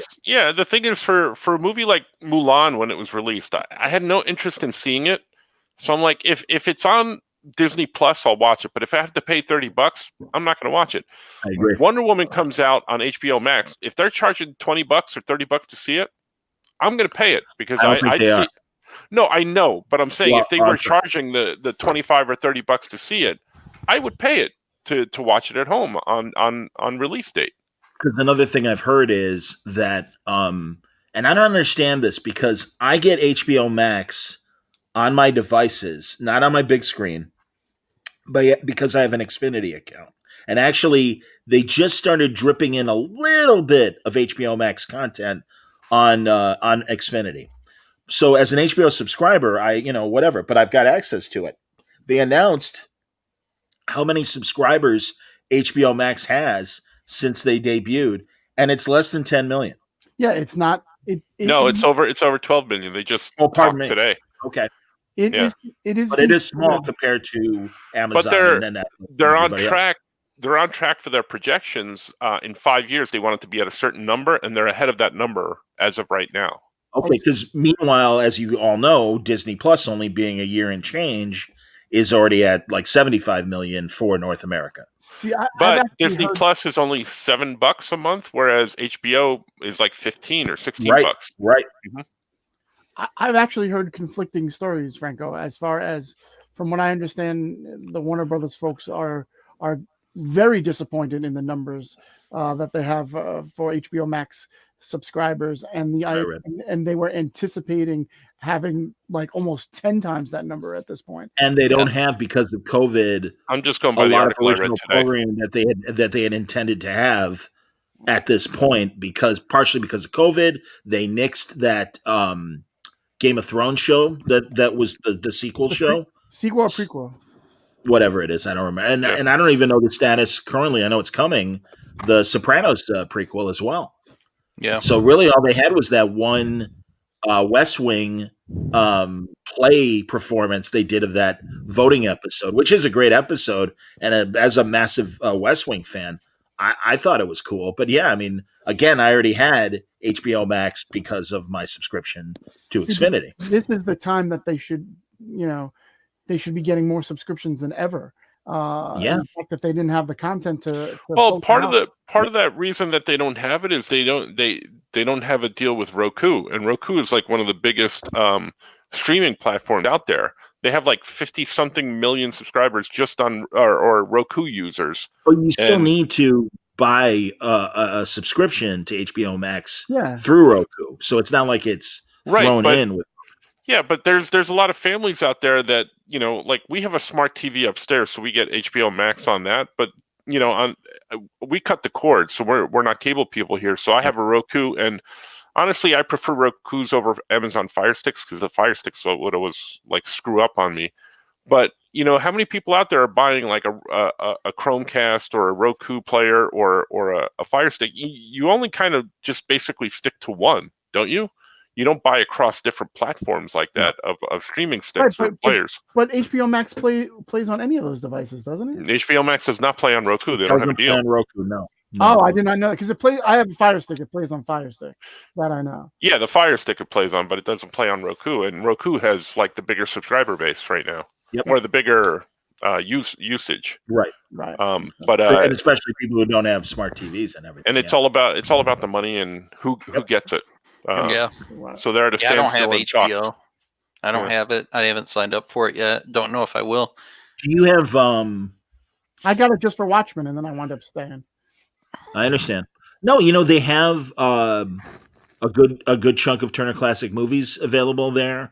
They have the modern Doctor Who, starting with Chris Eccleston, going to the they don't actually. I don't think they have any of the female Doctors seasons. Last time I checked, they only had it through the end of. I know the end of what's his face, Peter Capaldi. Peter Capaldi. Yeah. So I don't know. Here's two more comments from everybody. Warren says it's about first visual impressions. I worked on the Coming to America sequel. Wow, I'm so excited for that. So wanted to see it with an audience. Certain flicks also need to be shared, but again, it's show business. You're damn right, Warren. Absolutely. And Dante says, isn't that on Netflix? Coming to America 2 is going straight to Netflix, right? Yeah. Mm-hmm. And but then again, look at that. And here, Dante's comment: the only way I can see people going to a film currently, even if COVID wasn't a thing, and it being financially viable for a young person, would definitely be a drive-in theater. Yeah, man. Again, isn't it interesting that that's been one of the ways that seeing films with a theater experience has survived? Now, I don't know. Back in it's been a very long time since I've been to a drive-through or drive-in. Do they charge by the person or the car? By the car. I've heard they in Long Island. I've heard the story from a friend that they charge by the person. Oh, because back in the day it was always by the car. Now it's by the person. Who can forget the famous classic comedy bit Chico or was it Pedro and the Man at the drive-in from Cheech and Chong, where they sneak in guys in the trunk. Now, don't you think with all this that's going on and these big chains, movie theaters going under, that after COVID, that's when the standalone mom and pop theaters will come back? If they can survive being gone this long.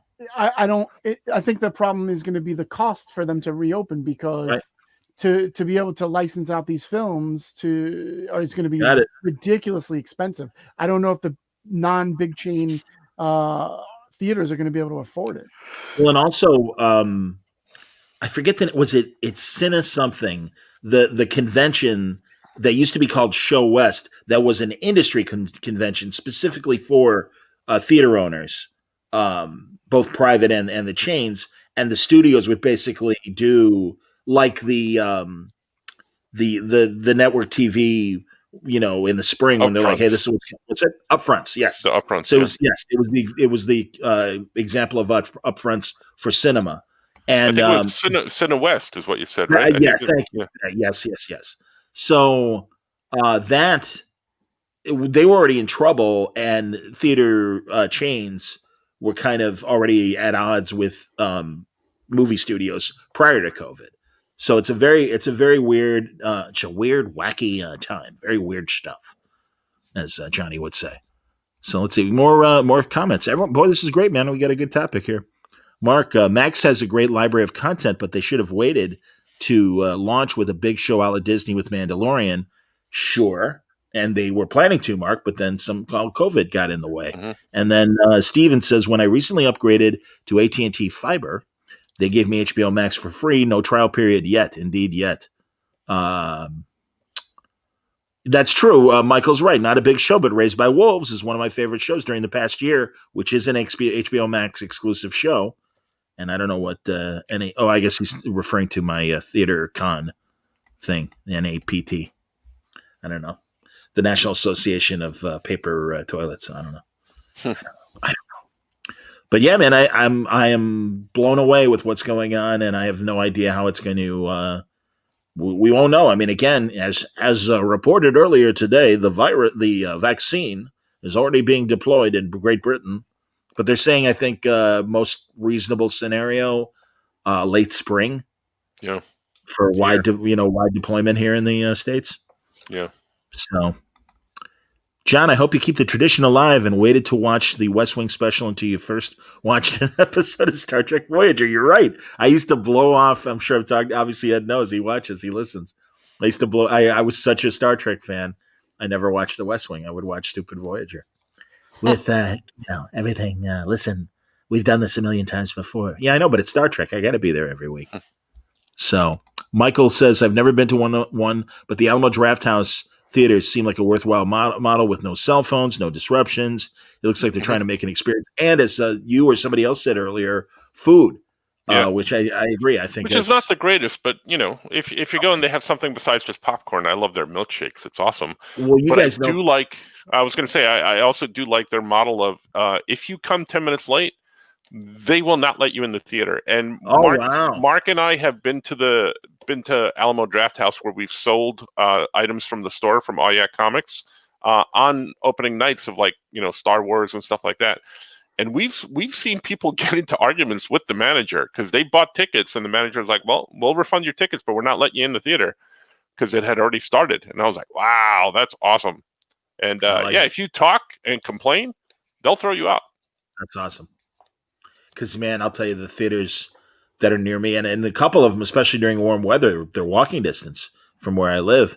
And, man, just theater etiquette is just out the window. Right. So when it says wide distribution of the vaccine in the fall for us, for Canada, that's because you guys can be outside. I'm just kidding.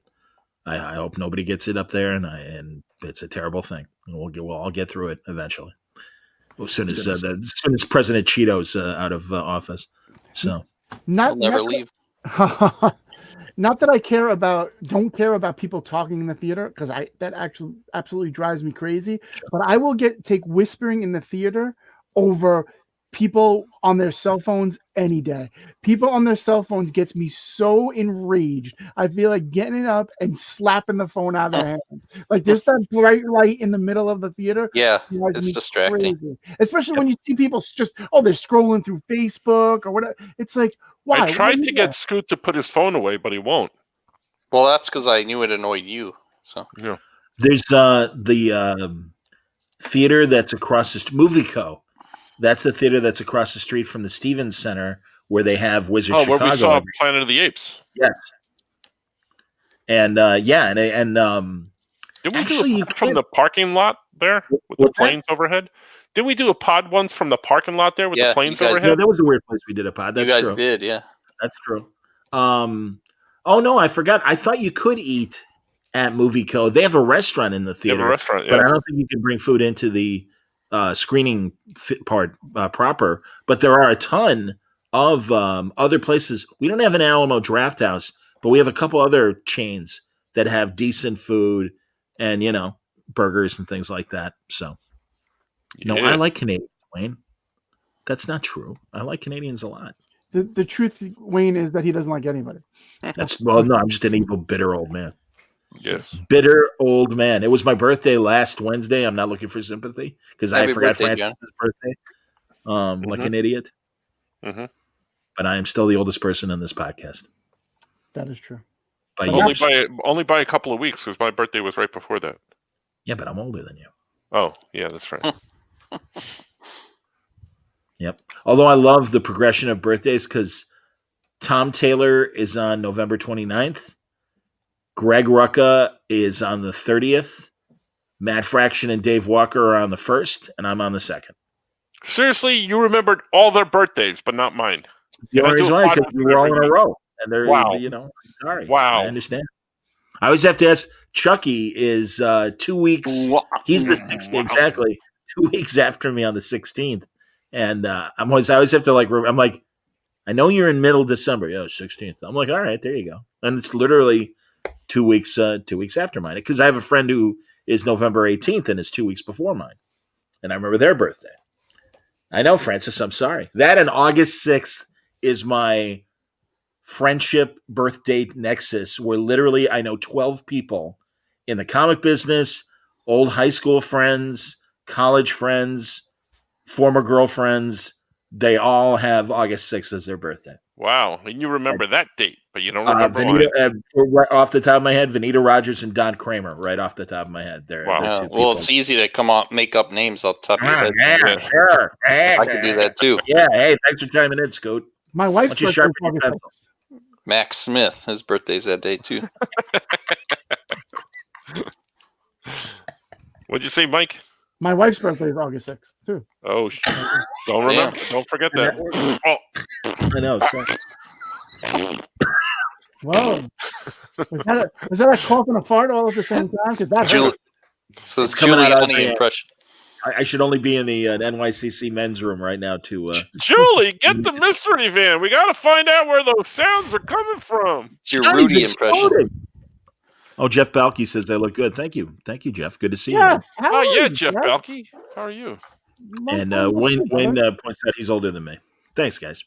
It's all right. It's all right. Scoot, a question from Ed. What type of drawing tablet are you using over Biter? It's a Cintiq 22-inch HD Cintiq. Wow. Wow, why don't you do a freaking commercial? Wow. I don't think I've ever seen Scoot more proud. Even when his kids were born, he was like, "That's a good-looking my Cintiq." Cintiq. He was more proud of his Cintiq than the kids. His neck got all elongated. He was all like, "Look at my Cintiq, 22 inches."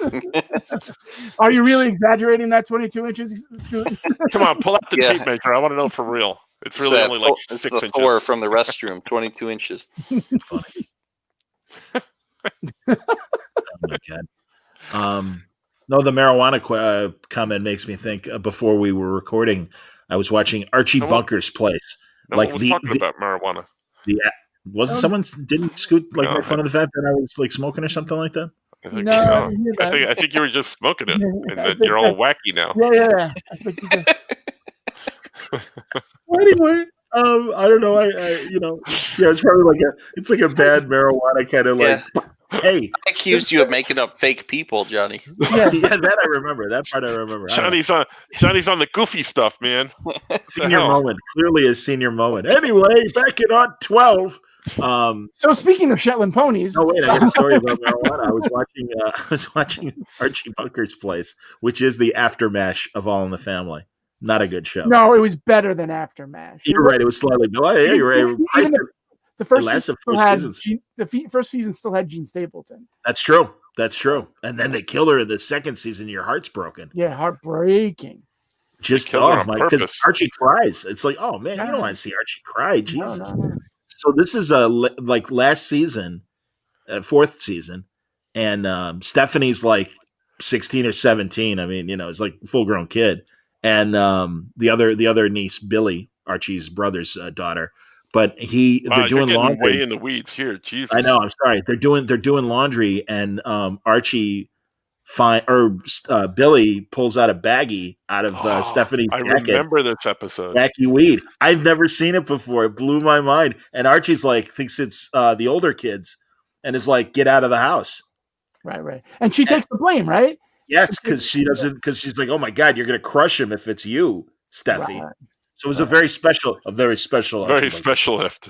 Danielle Brisbois. What's that? Yeah, that's right. That's Danielle Brisbois. Yes, very nice. Good job on Steffi's real name. Wasn't she I've met her. She had relatives in my hometown, so I met her in the diner once. So when she was little and I was little, so that's nice. Yeah. On also the night before, because it's on 5 days a week or whatever syndication. It's on Antenna TV, which is almost MeTV, but not quite. But they had an episode where Archie went to a convention of restaurateurs to learn how to do the business better, and the guy leading all of the or no, not a guy, the woman leading all the seminars was Carol Lawrence. Carol Lawrence was a big variety show guest back in the day. She did Carol Burnett, Ed Sullivan, all that stuff.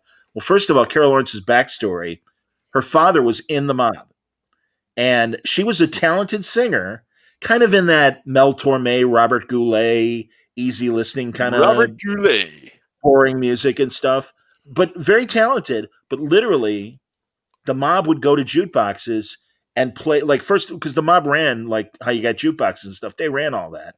And they would they'd have people that they would hire to go into the bars and play Carol Lawrence songs to like race her on the charts. Swear to God, all that's true. Now that said, and the reason why I bring it back to Archie is, so she's the guest star. Well, they develop chemistry. She thinks he's funny, doesn't realize how stupid he's being for real. She's like, "Oh, you've got a marvelous sense of humor." And after, like, they do a bar thing after the convention, they hook up, and Archie has sex with her. And they wake up the next morning. I'm like, what the hell is going on? Edith only just died 2 years ago. Exactly. Terrible. Edith's dead.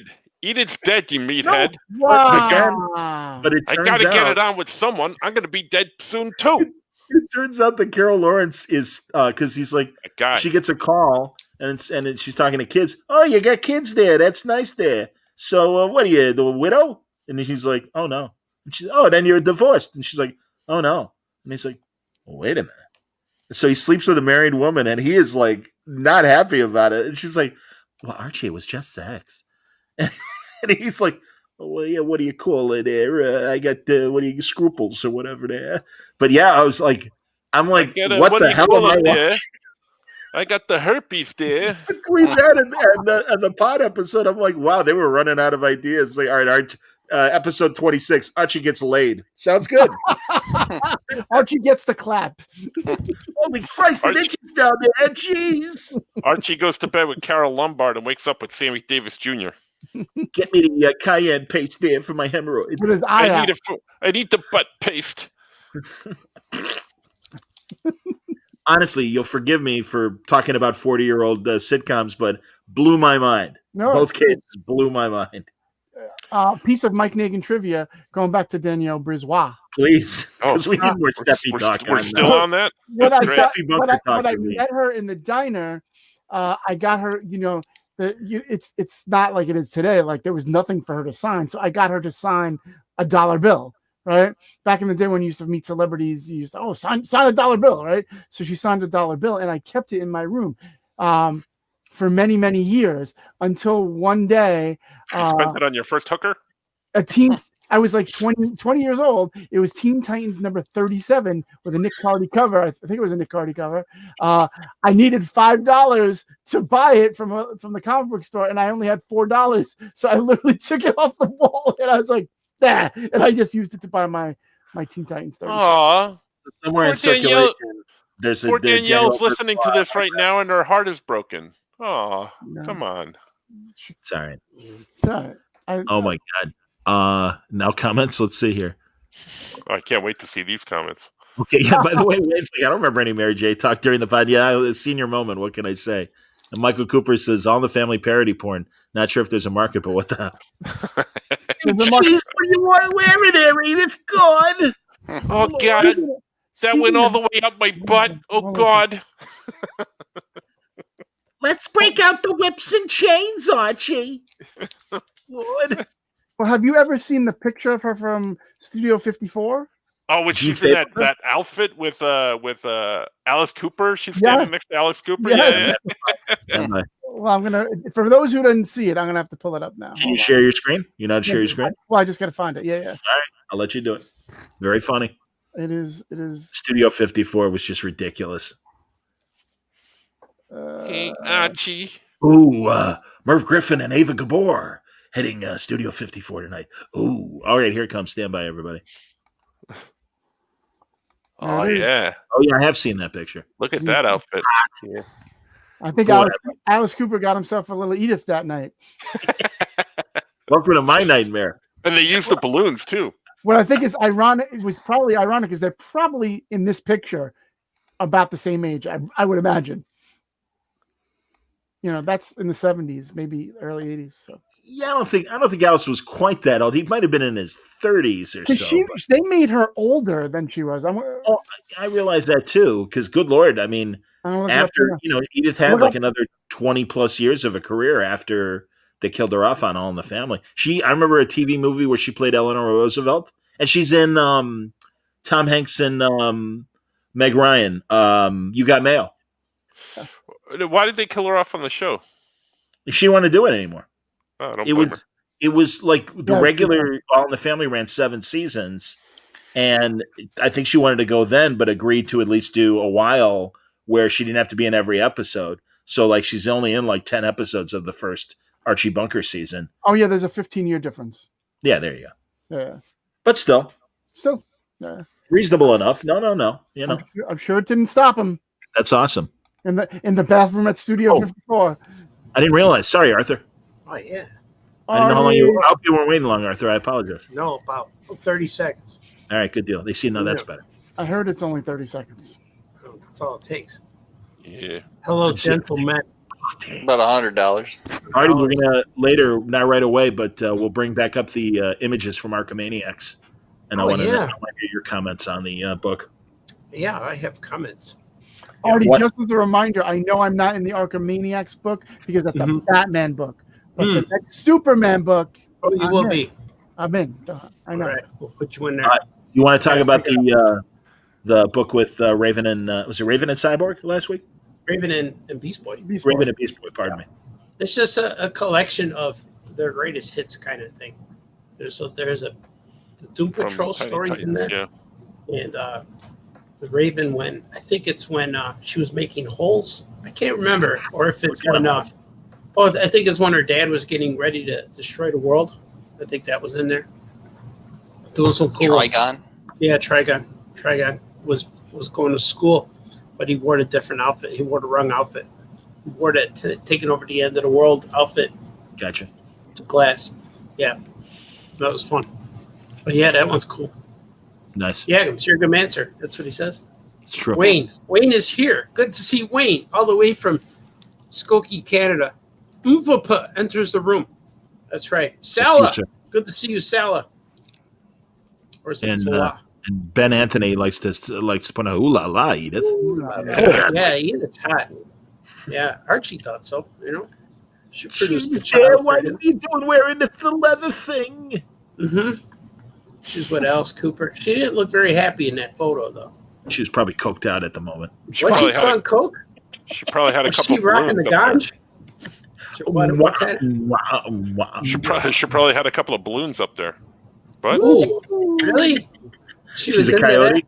She was or not? Is it a coyote? I forget the drug traffickers that would cross. What kind of lovely gal that Edith was? Maybe some Ediths. Jane Stapleton enjoying the podcast. We only know her from what we saw her as Edith. We don't know the rest. That's what I'm saying.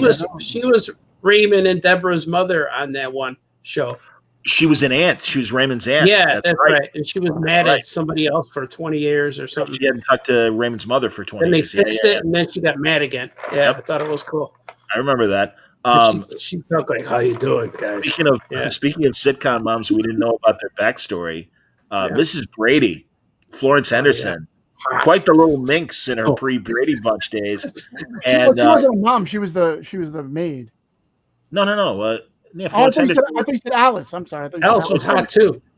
Alice was smoking dope with me. Was she? That's Anthony Davis. No, Florence Henderson. Great story about her. She got high with you, Johnny? Sam.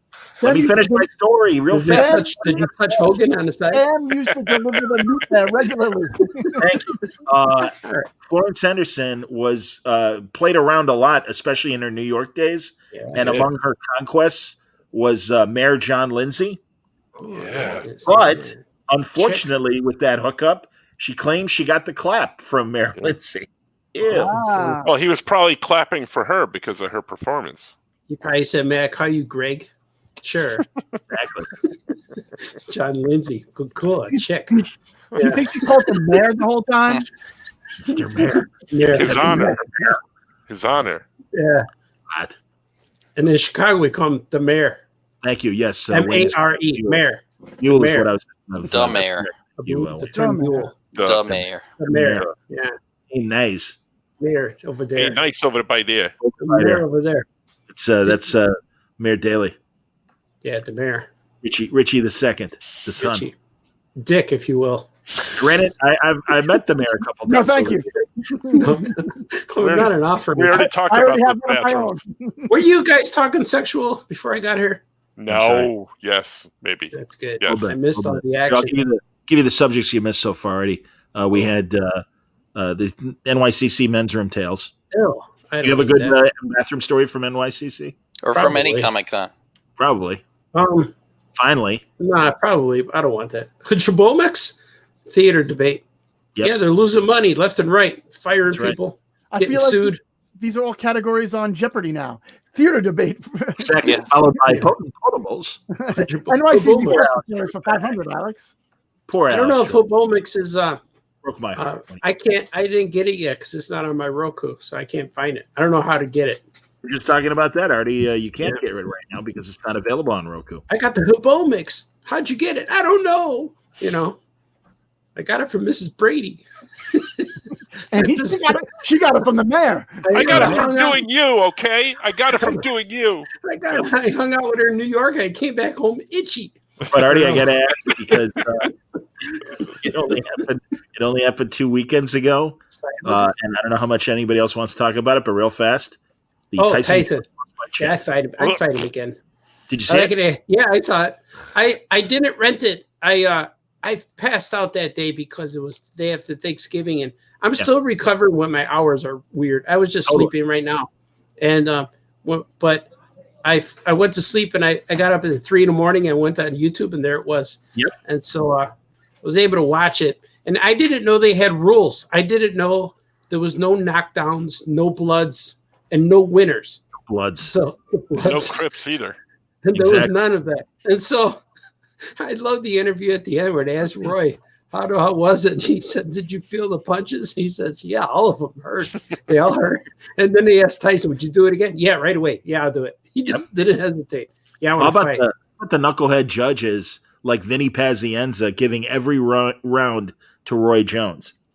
Yeah, yeah. And I'm like, no, sorry, not even close. Well, they knew it was going to be a draw from the beginning before they even fought. They knew it. That's what it was in the. You know what's weird, Artie? Forgive me, but honestly, guys, I want to hear your opinion as well. DraftKings, the legal betting and stuff like that.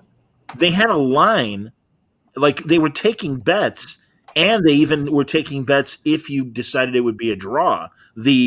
I don't even know what how much you had to bet, because sometimes the odds are so ridiculous. You have to bet $1,000 just to make $100. Yeah, $100 or whatever.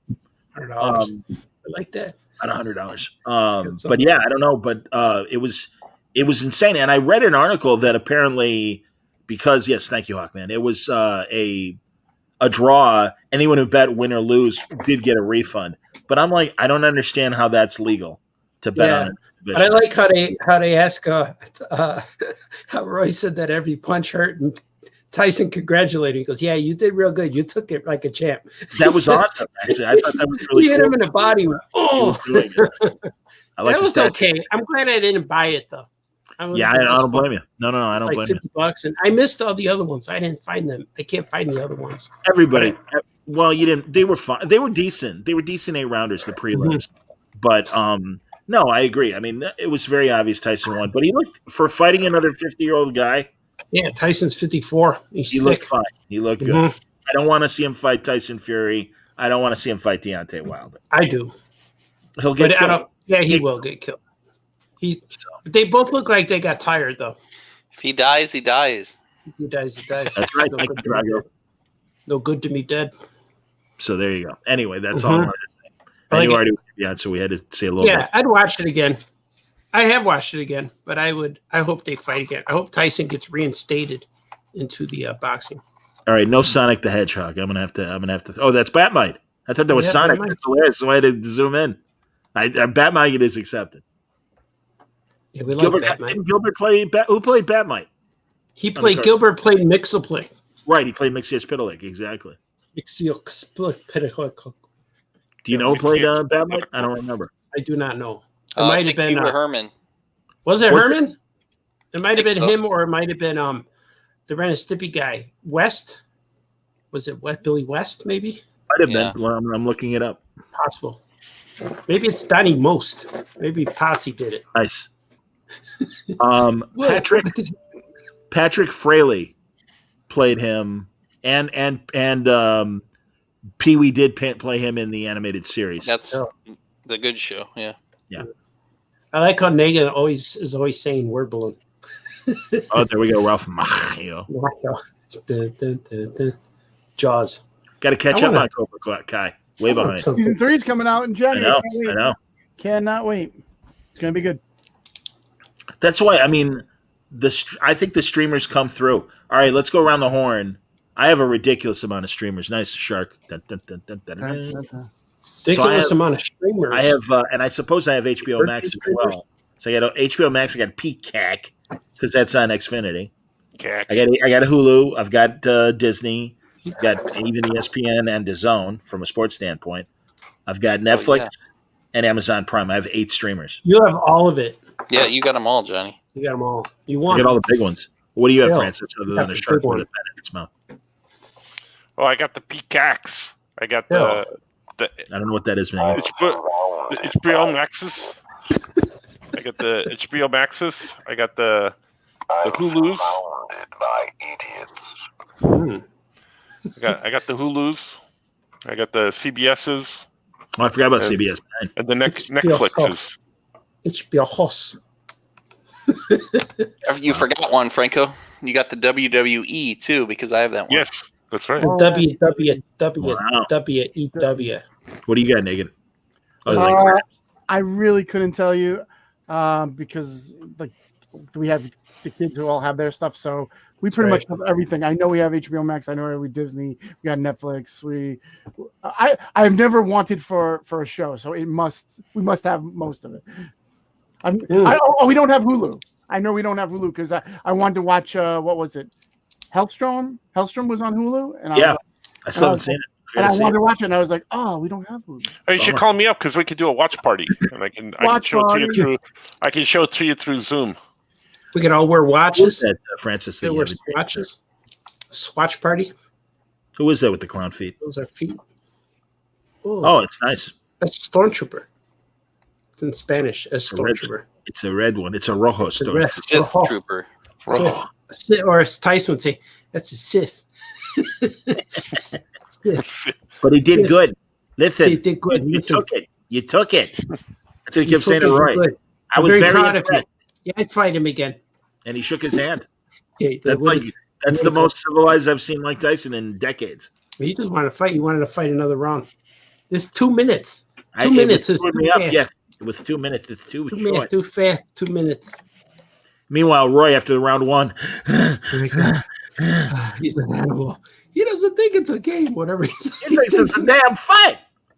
Now drop this bomb and let's go home. Thank you, Tony Burton. I love that movie.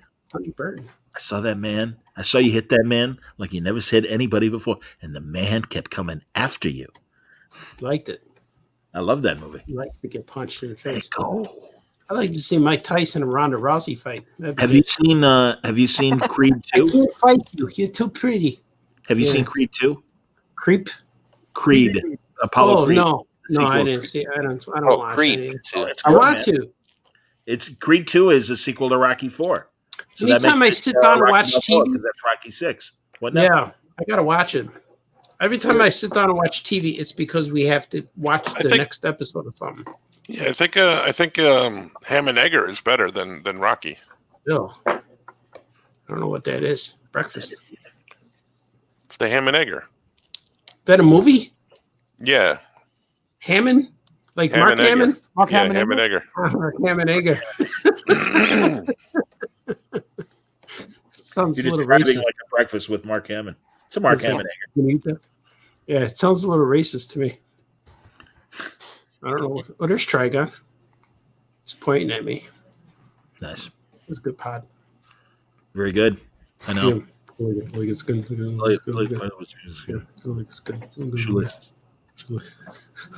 Oh, I agree with Michael. Shame about The Expanse being cut short at 6 seasons, but at least we got a couple more seasons with Amazon. I completely agree. It's a great show. Don't know what that is. The Expanse is a good sci-fi show. It's everything that Star Trek isn't. Entertaining, Why are we talking about interesting, thought-provoking. Is that on Showtime? It's on Amazon Prime. It was on Sci-Fi Channel first couple of years, and then I moved to Amazon Prime and got like 3 more seasons. I don't have any of these things. Now it's finally done. So why is it? Oh, Amazon Prime. I got Amazon Prime too. I have Amazon Prime too. Why it's 6, I haven't watched it, and I haven't read the books. But why it's 6 seasons? I think they shell out money for these TV shows, and they calculate is it still worth making the show or moving on to something else. Whose comment? Somebody just had a comment where it was cut short at 6 seasons. Right. Why is that considered cut short? To me, 6 seasons is like, wow, you made 6 seasons. No, I agree, but it's based on a series of books, so it's a question of, I don't know. Well, who knows what they're going to do if I don't even know if they've already shot the last season. Maybe they did already shoot it and said this is going to be the last. I don't know. Shot. Exactly. I don't know if they finished the story or whatever. It's like Man in the High Castle. Went like 4 seasons or whatever. Oh, I hated the ending to that. Spoiler. Yeah, it kind of lost its way. I don't know what that is. It was an old Philip K. Dick story that, like Blade Runner, was a Philip K. Dick story, and so was Get Your Ass About Tomas, Total Recall. What? Can you say that word again? Get Your Ass. Oh, there's Colossal Boy. What now? Philip K. What? Colossal what? Oh, Philip K. Penis. Okay, Dick. What kind of figure is this? What is this? It's the crouching one. Look at my Legion of Superhero. I love the Legion. Look at my yellow pants. I love the Legion. I got That's all my favorite team. I got Legion figures all here. I got my. That's part of the PVC ones, right? So the PVCs, right? Yeah. I've got my Legion. I got my Evil Why are they Mom. called the Puvica I love ones? Monel. Monel's my favorite Legionnaire. Monel's my favorite Legionnaire. Arnold? Yeah, I'm a Legionnaire. Hello. Look at my son, looks like me. Look, I know the COVID is bad, but you got to stay inside, drink fine wine, sit with your giant Rottweilers like I am. Saturn Girl? There you go, Johnny, just for you. I wonder how many people got Monel. Did Cochran or Grell design those costumes? This was a Grell costume. That's what I thought. I just talked to Grell. He's a good dude. He's a really good dude. Yeah. We had fun talking. Dave Rooster Rum. I really like that guy. I had Grell and Alex Ross. That Alex Ross interview was awesome. Thank you. No, it was a fun talk. Are we getting any money from Alex Ross? I saw you run a commercial for him during my I could run another one if you want. Yeah, let's do it. Let's see it now. All right. Ladies and gentlemen, live. this portion of Word Balloon is brought to you by the fine people at AlexRossArt.com. Let's take a look at the fine Alex Ross sketchbook from 2019. I want to look at Alex. I want to look.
If this was a portfolio review, I'd tell him to go back to art school. Too cartoony. His sketches are too finished. Too realistic. That's what I would call. Mm-hmm. That was beautiful. If I had a lighter, I would have put it in the air. I know. I like the guitar solo. They never make it as a cartoonist with that portfolio. Nope. Yeah, he's never going to make it in this. Nope. Yeah, go back to school, I Baltazar. I bought the Unseen art book. I bought the Unseen art book.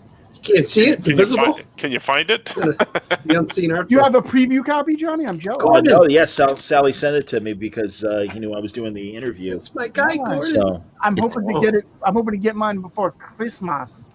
it's fantastic, and in fact, Wayne bought the original or one of the originals of Julie Newmar's Catwoman. I'll show it on camera in a second. Wayne has that set up. Hey, Johnny, you know my address. You can send that to me if you want. Sure. Johnny, Here's a great- Gettysburg Address. There's a great Spider-Man double tape spread. Oh, that's nice. Zoom in Why on is it- yourself. I can do that. Zoom in on yourself. All right, stand by. Let me see it. That's not a euphemism, by the way. I want to see it large, Johnny. I want to Why does it look all weird? Yeah, thank you. I know. You got the green screen on, Johnny. Yeah, I got the kryptonite going. That's the game. Hold See, on. The cool thing about that book is I'm excited about all the mashup stuff that you can't see anywhere else, like the Star Wars, Star Trek, and the DC Star Wars stuff, like that stuff. I'm excited about. Yeah, I love that. And then there's I love the take he did on the Drew Struzan poster, and also Batman and Boba Fett. Batman and Boba. Oh yeah. Bapu. This is the way. Alex Ross Unseen, everybody. You could buy it at alexrossart.com. This is I the want way. to show you a couple others because they're amazing. Show the Julie Newmar. That's what I was going for. Show it Before I to me. do that, if I may, Oh. this was my nerd orgasm. Star have Trek, you- Star Wars. Have you ever seen it in person, Johnny? The The original? Star Trek, Star Wars. Yeah, because Sal and Chris were bringing it around to shows, and it was in San Diego a couple of years back. Mhm. In person, I mean, it's gorgeous as a print. Oh but yeah. in print, but as in person, it's like mouth-wateringly amazing. It's so cool. Set phasers to fun. If only the Challenge of the Superheroes special from NBC back in the 70s was as cool as this amazing double. Oh my feature. God, that is a swipe of his own work from a Justice League image that he has, a regular Justice League image. Oh man, I hope he gave himself credit. I hope so too. Alex Ross after Alex Ross. Tons of. Swipe one of his pieces. All right, and I love this. Yeah. Both of You these made images. you made all the news outlets with your interview with him because he was griping about the Kingdom Come The stuff, right? royalties. Yeah. Yeah. Yeah, You got good coverage, Johnny. I did get good coverage, Arthur. You're right. Here they are. Catwoman. Boy, I'd like to. Wayne, you got both of those, or just one of them? Oh, hilarious. Oh, hey Sal, what's up? Yeah, I was gonna say, look who's watching. Yeah. Sal, are you allowed to sue Johnny for showing these now? Exactly. No. The book isn't out yet, so you're I'm allowed to an sue him, I authorized- believe. I'm an authorized agent of alexrossart.com. Sal, Okay. Sal, am I going to get my book before Christmas? I just ordered it. Come on. Yeah, let's I'm make gonna this show start- about you, Mike. That's all it's all about me. You're all in my world. I might start swiping some Alex Ross stuff and then change my name to Ross Alex. Sal, were you Like watching opposite. when I showed the 2019 sketchbook? I am, as you know, as part of our deal. Sal is an official heir. He says sure thing about getting it before Christmas. He's an heir? I ordered it when it came out, so hopefully. There you go. Are they still available, Sal? Yeah. Bunch of ball washers, he says. Hey, you don't know the last time I washed my balls. I never. Joke's on you. Wait, I just don't wash my hands.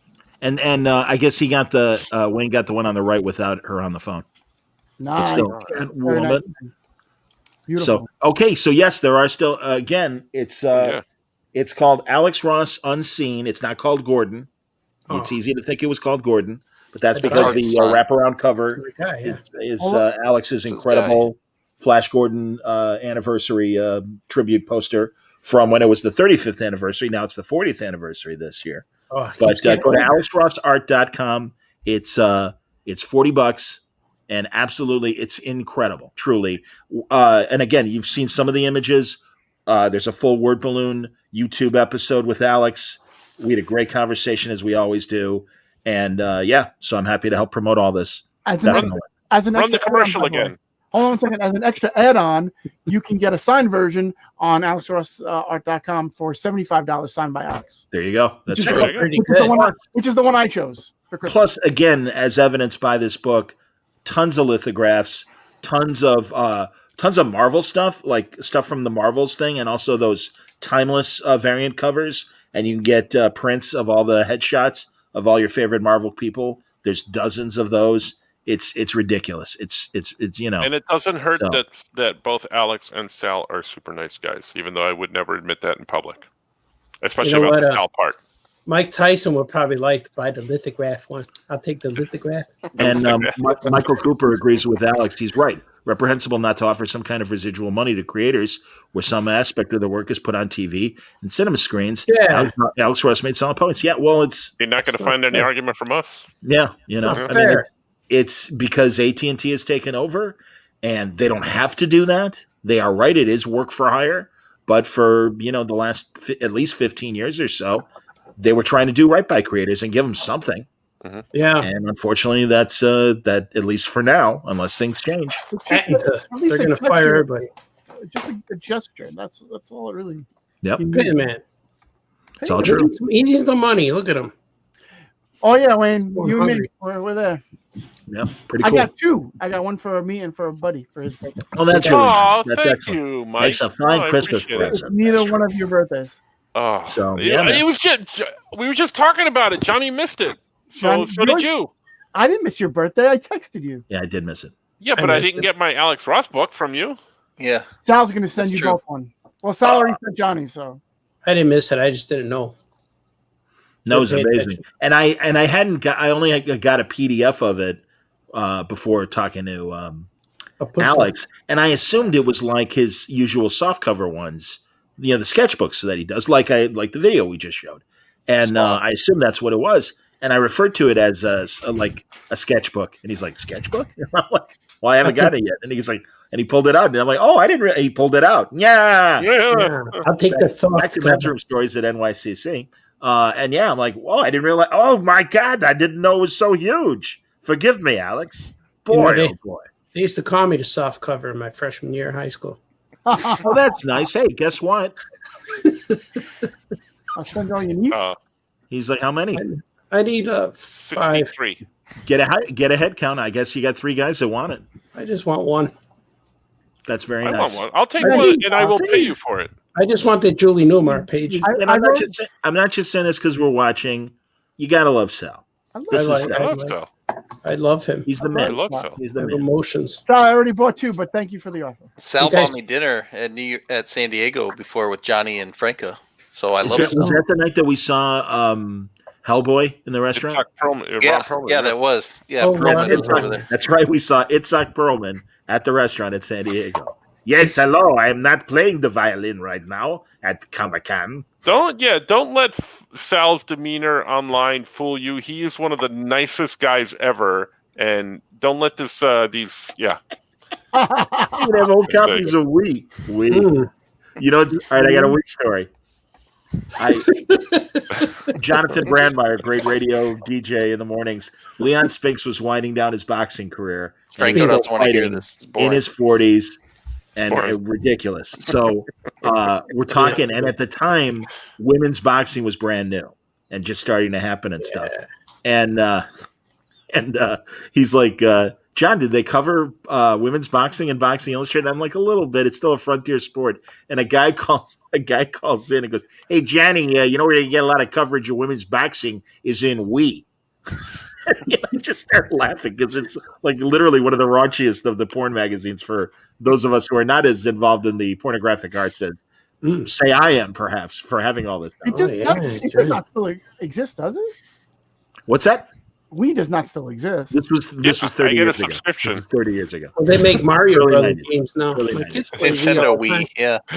I wonder. Wii U. Nintendo Wii. That's It's a what my kids are mental playing. spread. Exactly. Yeah. There's Yeah, Gene Mario? Stapleton. I hope so. What's that thing going on? Donkey Kong. Hey, Luigi, where you putting that plunger? Sorry. I didn't think we named it Donkey Kong. Princess Peaches. What's her name? What's the princess's name? Princess Peach. Princess Peach, exactly. Species. Remember, Stormy Daniels said, get you a penthouse. It's Princess Peach, like you've never seen her before. According to Stormy Daniels, she said that Trump looks like a toad. Toadstool. Oh, that's true. Toadstool. Yeah. Mushroom. Oh, I just remembered something. Sal. If you happen to come across, because it's sold out instantaneously and I missed it, if you happen to come across Alex Ross Teen Titans lithograph, I'd be best friend.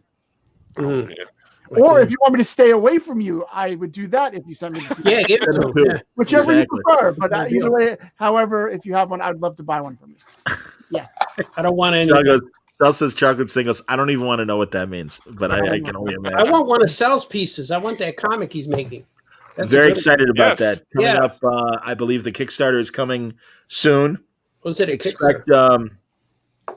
expect a Word Balloon podcast about Sal's amazing graphic novel featuring the homeless situation in Brazil. Very cool. The Hidden, Sal, I believe.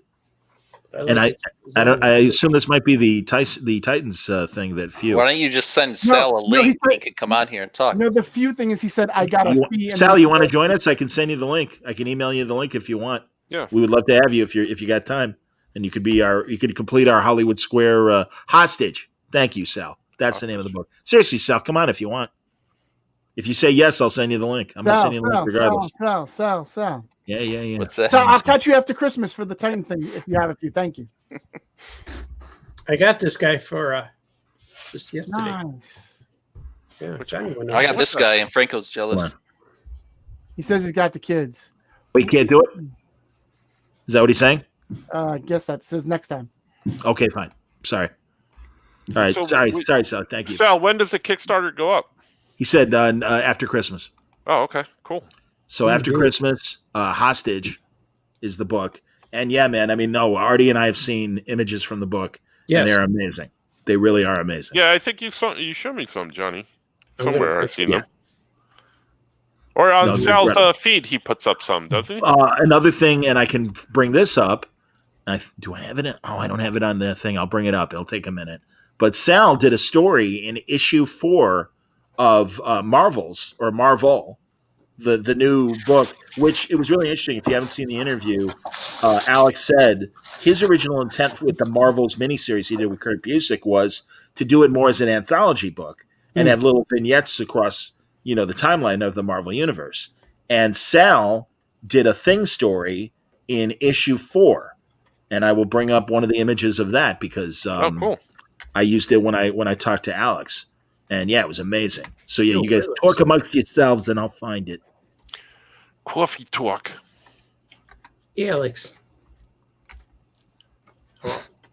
And as soon as I stop talking, everybody stops talking. Because you put the pressure on us, and everybody's like, and now there's nothing to say. I know. Okay. 1, 2, 3, 4, You said 5, when Artie got here, we'd talk about Mandalorian, Johnny. yeah, that's right. Yeah, start talking about Mandalorian. Yeah, we waited for you. Spoilers. Are we going spoilers? Gus Fring. It's Artie, been out Gus for a Fring. week. We can do spoilers. Oh man, can we do spoilers on the whole thing? Mando. Yeah. Everyone's absolutely. caught up, Artie. Let's do it. I His name is Grogu. just told everybody we're doing spoilers. So it is Grogu. Did you guys, Artie and Scoot, did you get that picture I sent you about Ron? Ron? Yeah, A-A remember? It was Keenan Michael Peele. I don't know what this is. He was doing from King and Peele when he was doing Ron. When he's a substitute teacher. Yeah, he Someone created a meme with Grogu. With G Rogue. And he goes G Rogue, and he goes, it's Grogu. He's getting all mad, but okay. Hey, Johnny, can I share my screen for a second? Go for it. I came across this picture the other day. I don't know if he's still around, but I came across this picture the other day. Oh man, I don't want to see this. It's not you. Yeah. Nice. That's Sal and Chris and Raekwon. He stopped by the Alex Ross booth. Oh, that's awesome. He was a big Alex Ross fan. Big comic guy. I don't know who that guy is. I don't know. Raekwon from the Wu-Tang. Oh, okay. See, once again, old man. Yeah. I only know my Bobby Digital and Bobby Digital. old dirty bastard and I forget the other guy that I know. I was looking through all. I was looking Sugar through Ray. pictures the other night because I was missing conventions, and I came across that one. By the way, Sal, if you're being serious, I really want to see this Godfather 3 extended cut that they now call The Death of Michael Corleone, which is a better title because it's not. If you take it that way, it's a decent movie. I don't think it's a great movie, but it's a good movie, and certainly not on par with Godfather 1 and Godfather 2. Is that the one with Andy Garcia on a horse? Yes. When he kills Joey Zaza. I've never seen it.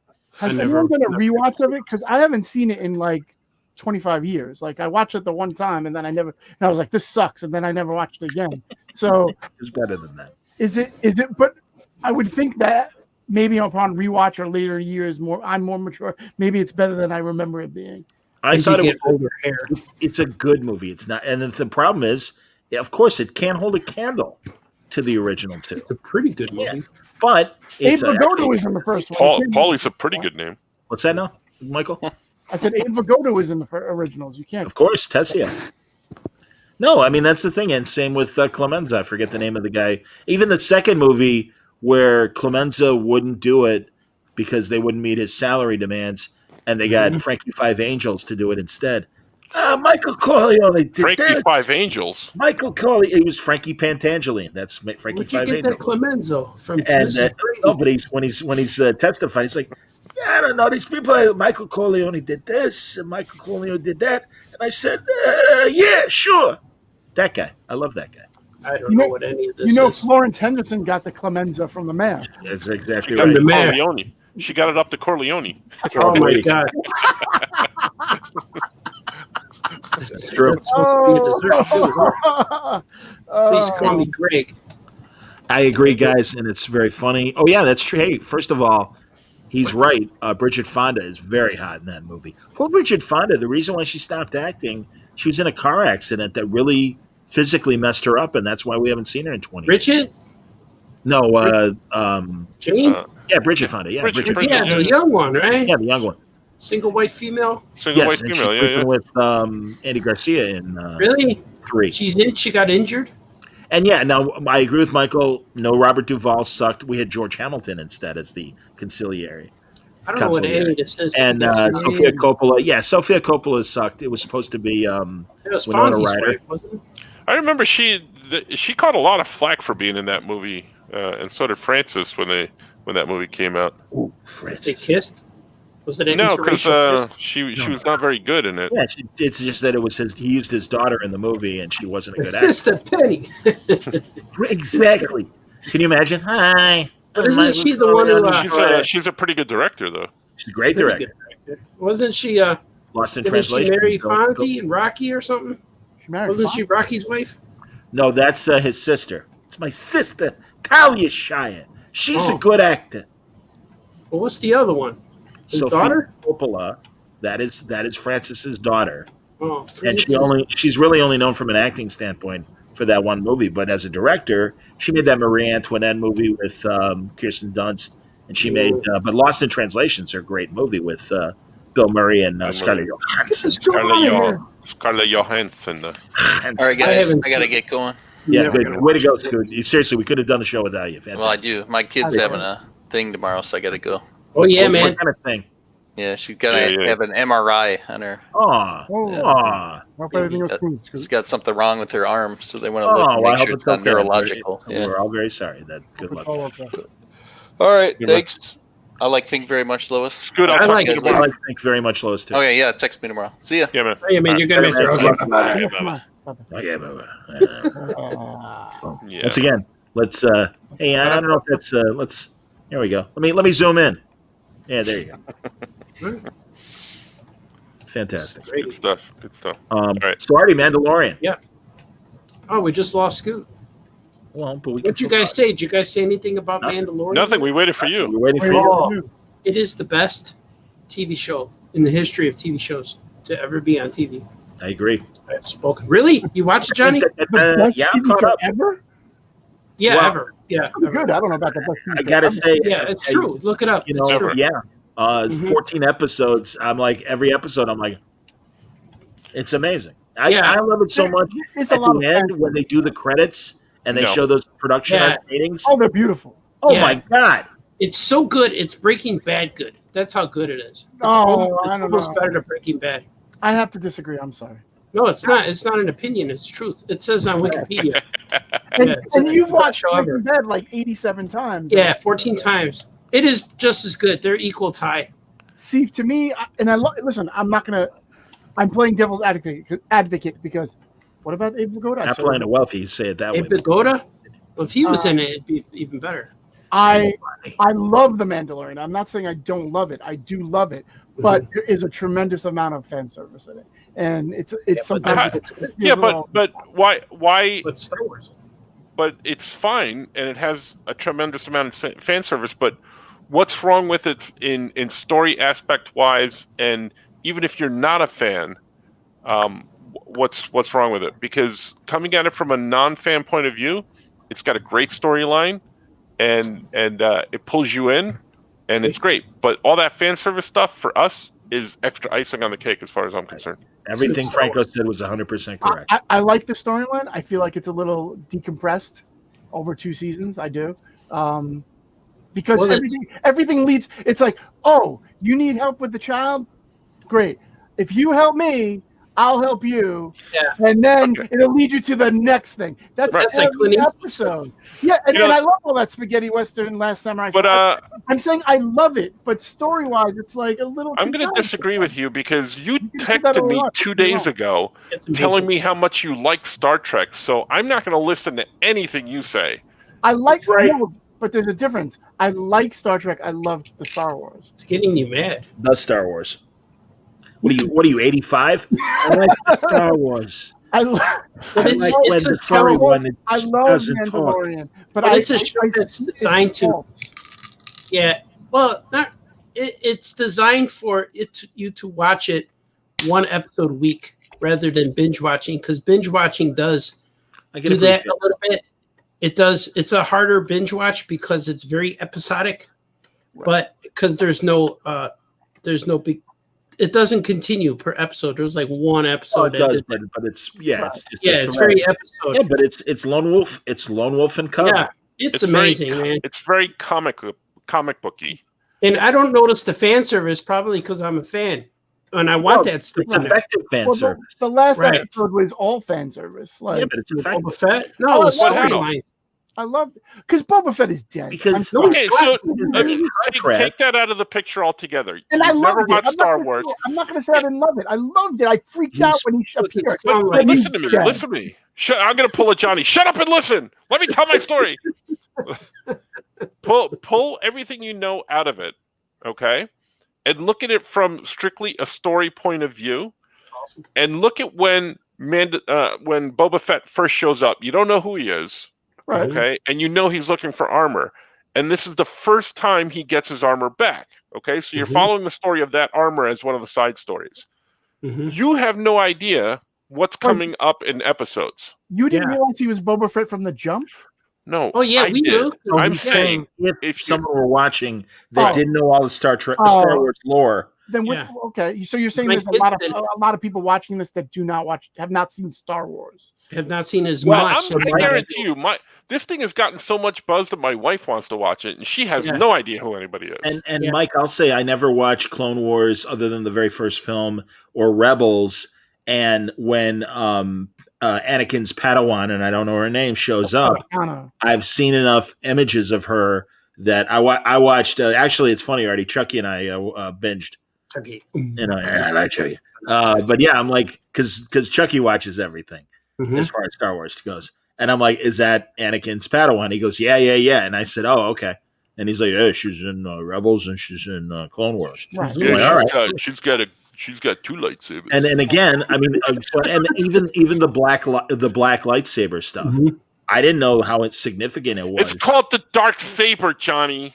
Oh, it's awesome. Dark Saber. I didn't know about the Dark Saber, but now that I do, I want one in my cereal box when I open it, and I'm hoping it'll be there. Yeah, it's a story element that goes through Clone Wars and but Mandalorian. It's real cool. I like that it's short. Every episode, I like that. I like that it's short. There's nothing wasted, And truly, buddy, and I don't want this to become a Star Trek Discovery conversation because we do it every week. Oh, it's much better than Star Trek. But goddamn, compared to Star Trek, that doesn't do fan service right, that has empty scenes that have nothing to do with the story, but want to pat everybody on the back because everybody's included in this Star Trek. Well, everybody was included back in the 1960s, but whatever. Thanks for playing. You're comparing apples and hand grenades. Like Mandalorian is so much better.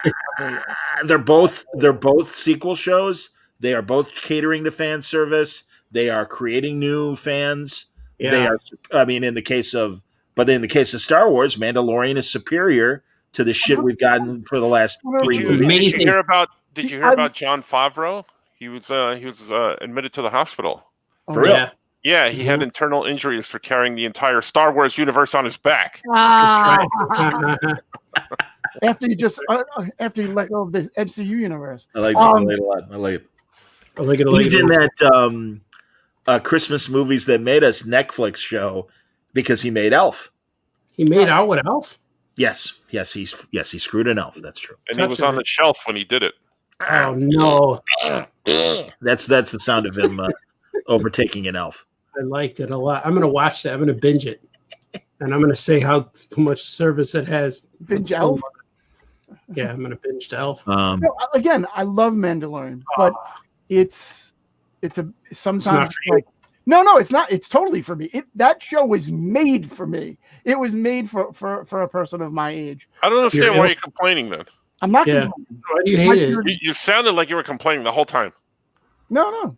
I'm just saying that it's not as genius as everyone. People are like, it is genius. Yeah, it's not genius. Yeah, it is. It's way better than anything. It's like saying the original Star Wars was genius. No, because the technology they're using, that backstage or whatever it's called, or stagecraft, I can't remember what the technology is, about this, that the way they're able to do the virtual sets. Yeah. The one I told you about? Yeah. Yes. Original Star Wars changed the world. Do you remember what it's called, Francis, or no? No, but it's all LED screens. Right. It's like a giant television screen. Yeah. It's called doing it right. So again, they're proving it doing this stuff that has never been done before. So no, I'm sorry, it is. We're not talking about special effects. If you're talking about special effects, I'm talking about the whole thing. Then I think it's the enjoyment of the show. We're talking about how wrong you are. Writing isn't wasted, and it's longer than it needs to be, which it is, and it's great writing. It's not longer than it needs to be. I think the acting has been great. I think the way they've introduced characters has been great. So let me ask you a question. You don't see the decompressed nature of the overall arc by the constant nature of the episodic. You do this for me, I'm going to do this for you. Leads to the next. You do this for me, I'll do this for you. And then why do you keep coming back every week if you know it's going to be the same thing? Just because you want to see what happens. Why do I watch Back to the Future 100 times? I know it's going to happen. Yeah, that's the same movie 10 times. There's a Jim Jarmusch movie, and I can't remember the name. Awesome. I love it. I do love it. But I see, they do the same thing in the movie. It's a spy movie. I see the story flaws. I don't think there's story flaws. Okay. Well, I got a funny story. We're going to agree to disagree. My wife had. Agree that you're wrong. And I'm sure you're going to argue with me about Star Trek Discovery too. Never going to watch that. Mm-hmm. But my wife has. She's you guys hate and I like.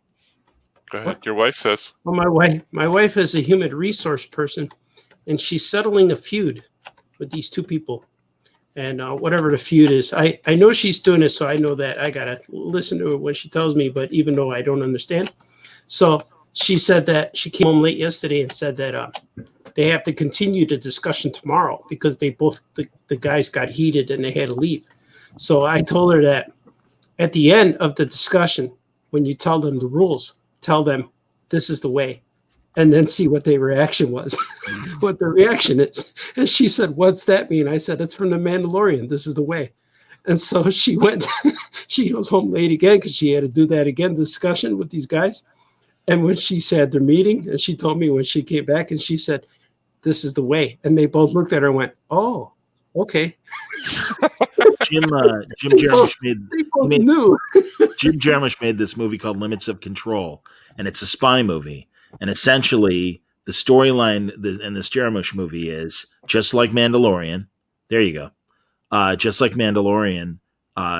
Every scene he meets somebody new. There's an exchange of information. It pushes him on to the next scene.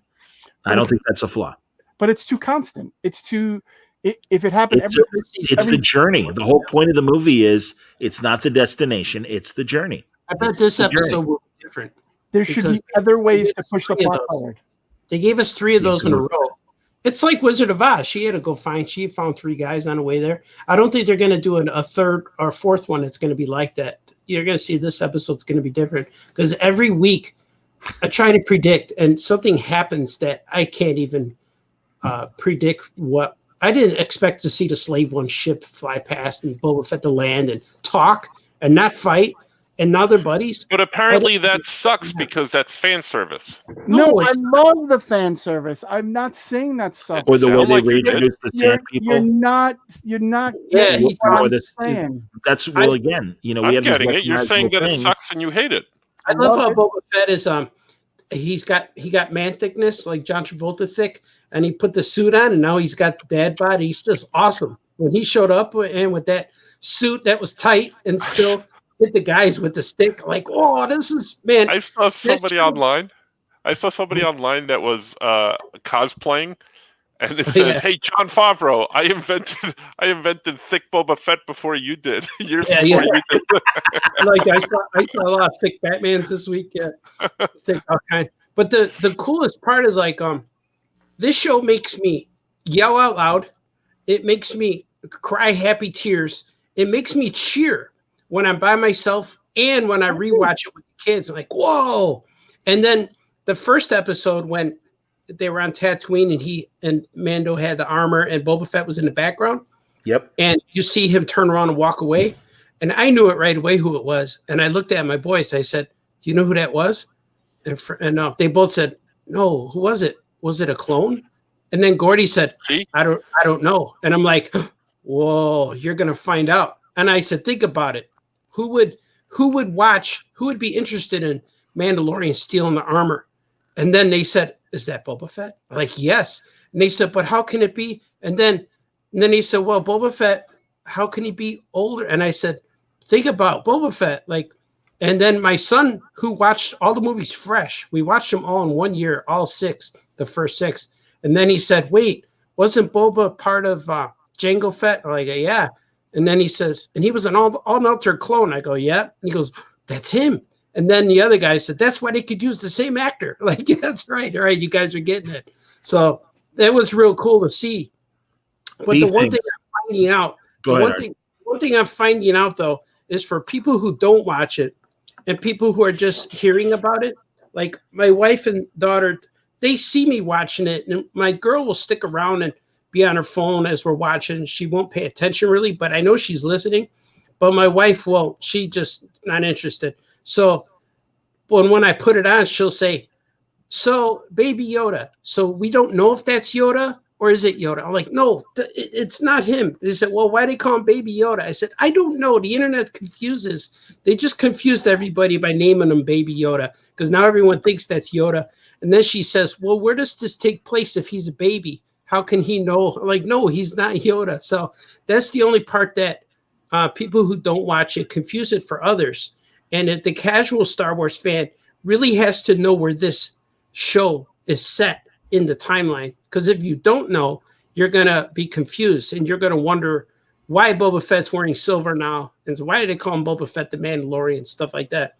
But if you're into Star Wars lore, and especially this show was made for the diehard Star Wars fan and the casual viewer to catch up because now everything available for Star Wars is on Disney Plus. You could watch it. So it's not up to them to spoon feed each detail to you. It's up to you to go watch these things.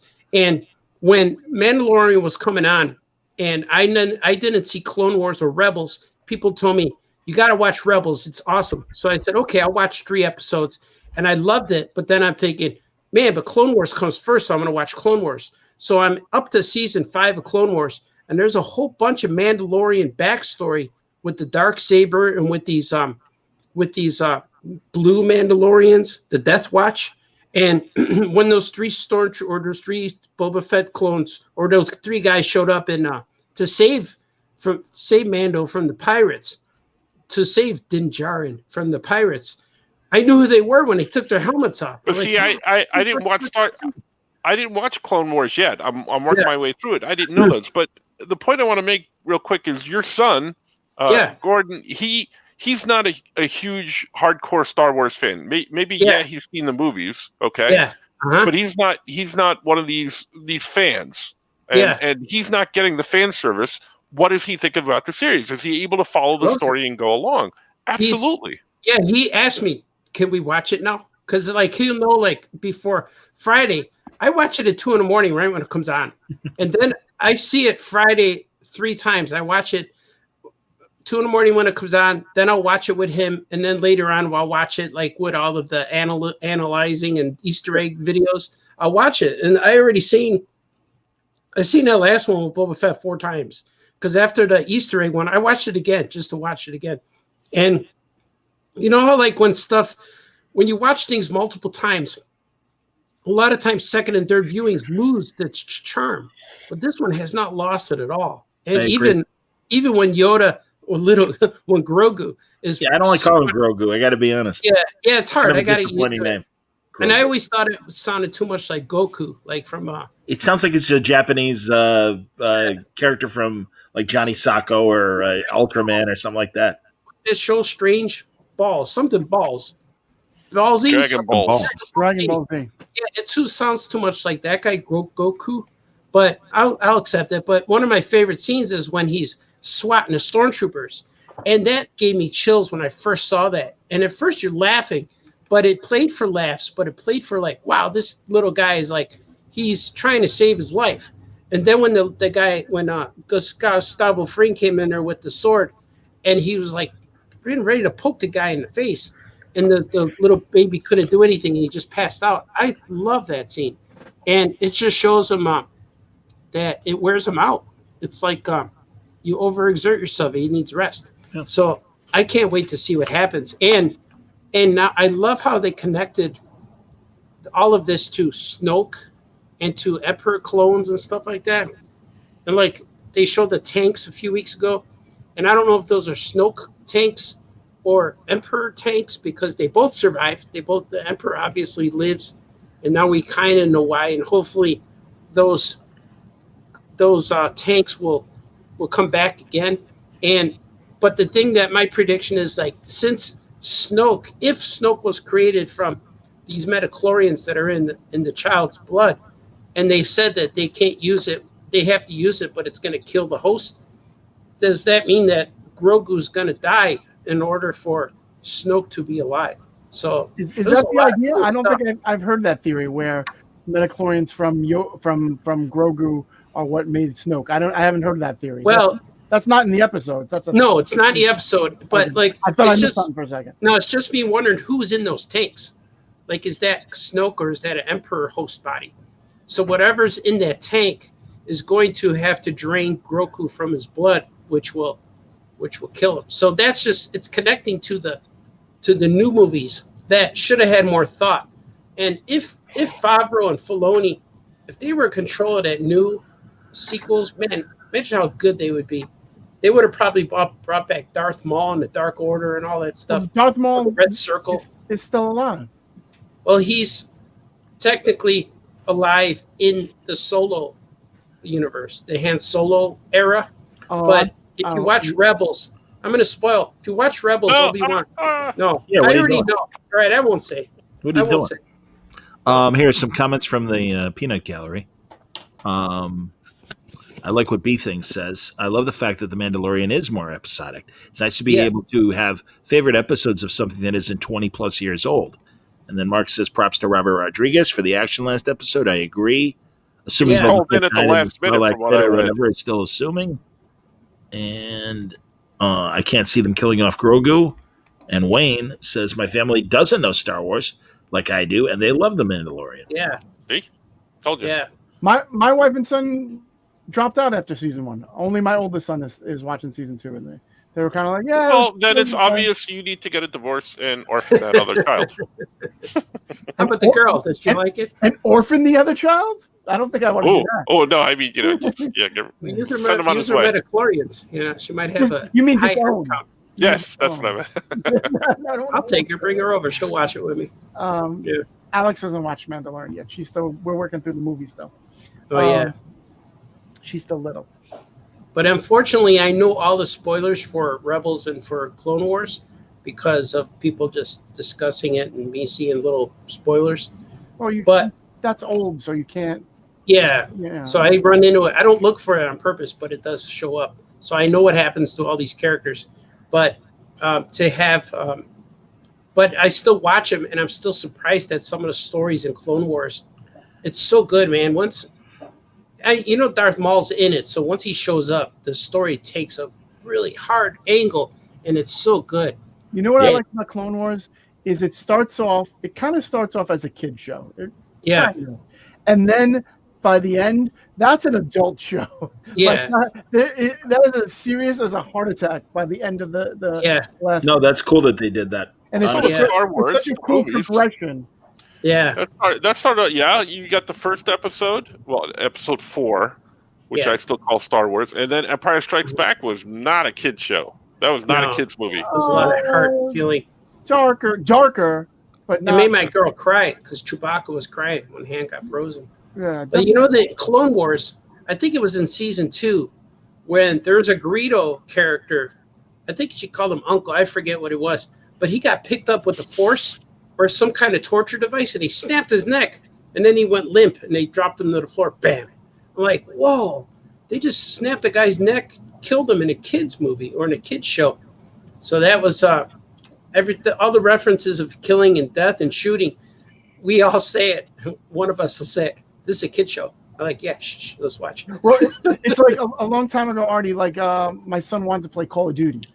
When he was much younger, and we were like, no, you can't play Call of Duty. You just can't do it. Too much death and violence and this and that. So instead, he wanted Star Wars Unleashed, which I don't know if you ever played that game. Mm-hmm. I didn't play it, but he was playing it for a couple of weeks. By the time it was like, everybody is getting their neck snapped and cut in half by lightsabers and blood spurting all over the place, and I was like.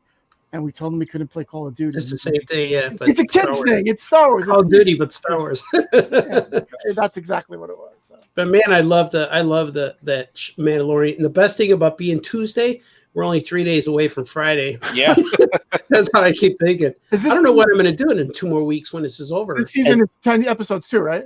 8. No, it's only 8. It's only 8. As much as I get frustrated by Star Wars, I'm not at the point, or Star Trek, Discovery. And the other Star Treks, I don't hate watch it. Like in terms of, all right, I gotta watch it. I'm always hopeful. Like Mitch? Yeah, no, I know. I'm like torturing Mitch and partially Francis as well. But I gotta say, really, I love Mandalorian, and also it's weird because I love every episode. But I knew Chucky would want to see it, and he doesn't have Disney Plus, so I'm like, all right, I'll wait for you on Mandalorian. We'll get together and we'll see it. So yeah, we had 3 episodes. It was fantastic, and literally, like Artie was saying, every episode would end. I'm like, it's that fucking good. Yeah, and you're like, you don't want it to end. When you're like, it feels a little long now. It feels going to end, and then it's amazing. 2 more minutes, and it's over. You're like, and then music, everything. I don't skip the recaps. That's how much I like. Yeah, I love the episode with Leguizamo where they're at the fights.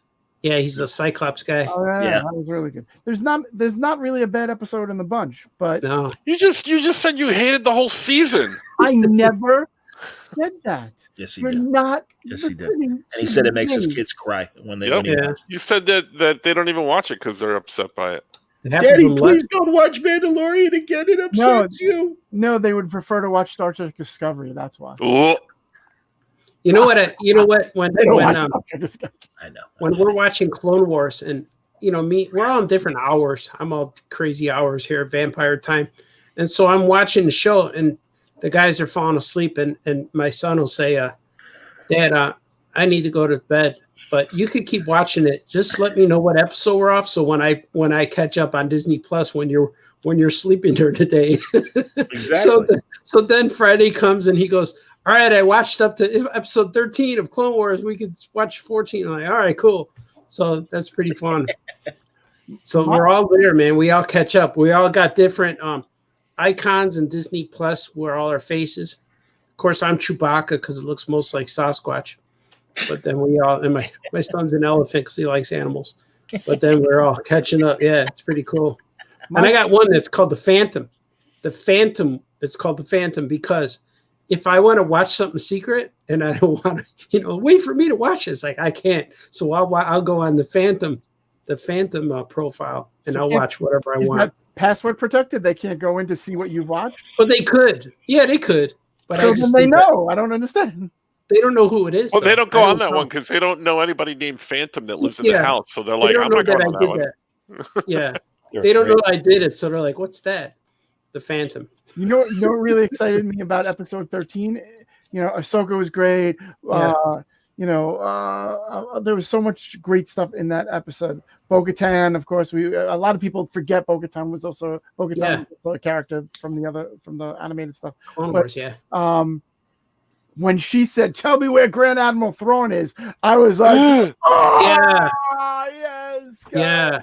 See, I'm not up to the episodes in where he shows up either in Clone Wars or Rebels. I know he's in the cartoon, but I know him from the novels because I read those. I read those Timothy Zahn novels. I've read all the Timothy Zahn novels. That's what I love. Yeah, but Gordon animated, but Gordon he hasn't watched the Clone Wars or he hasn't caught up to that part yet.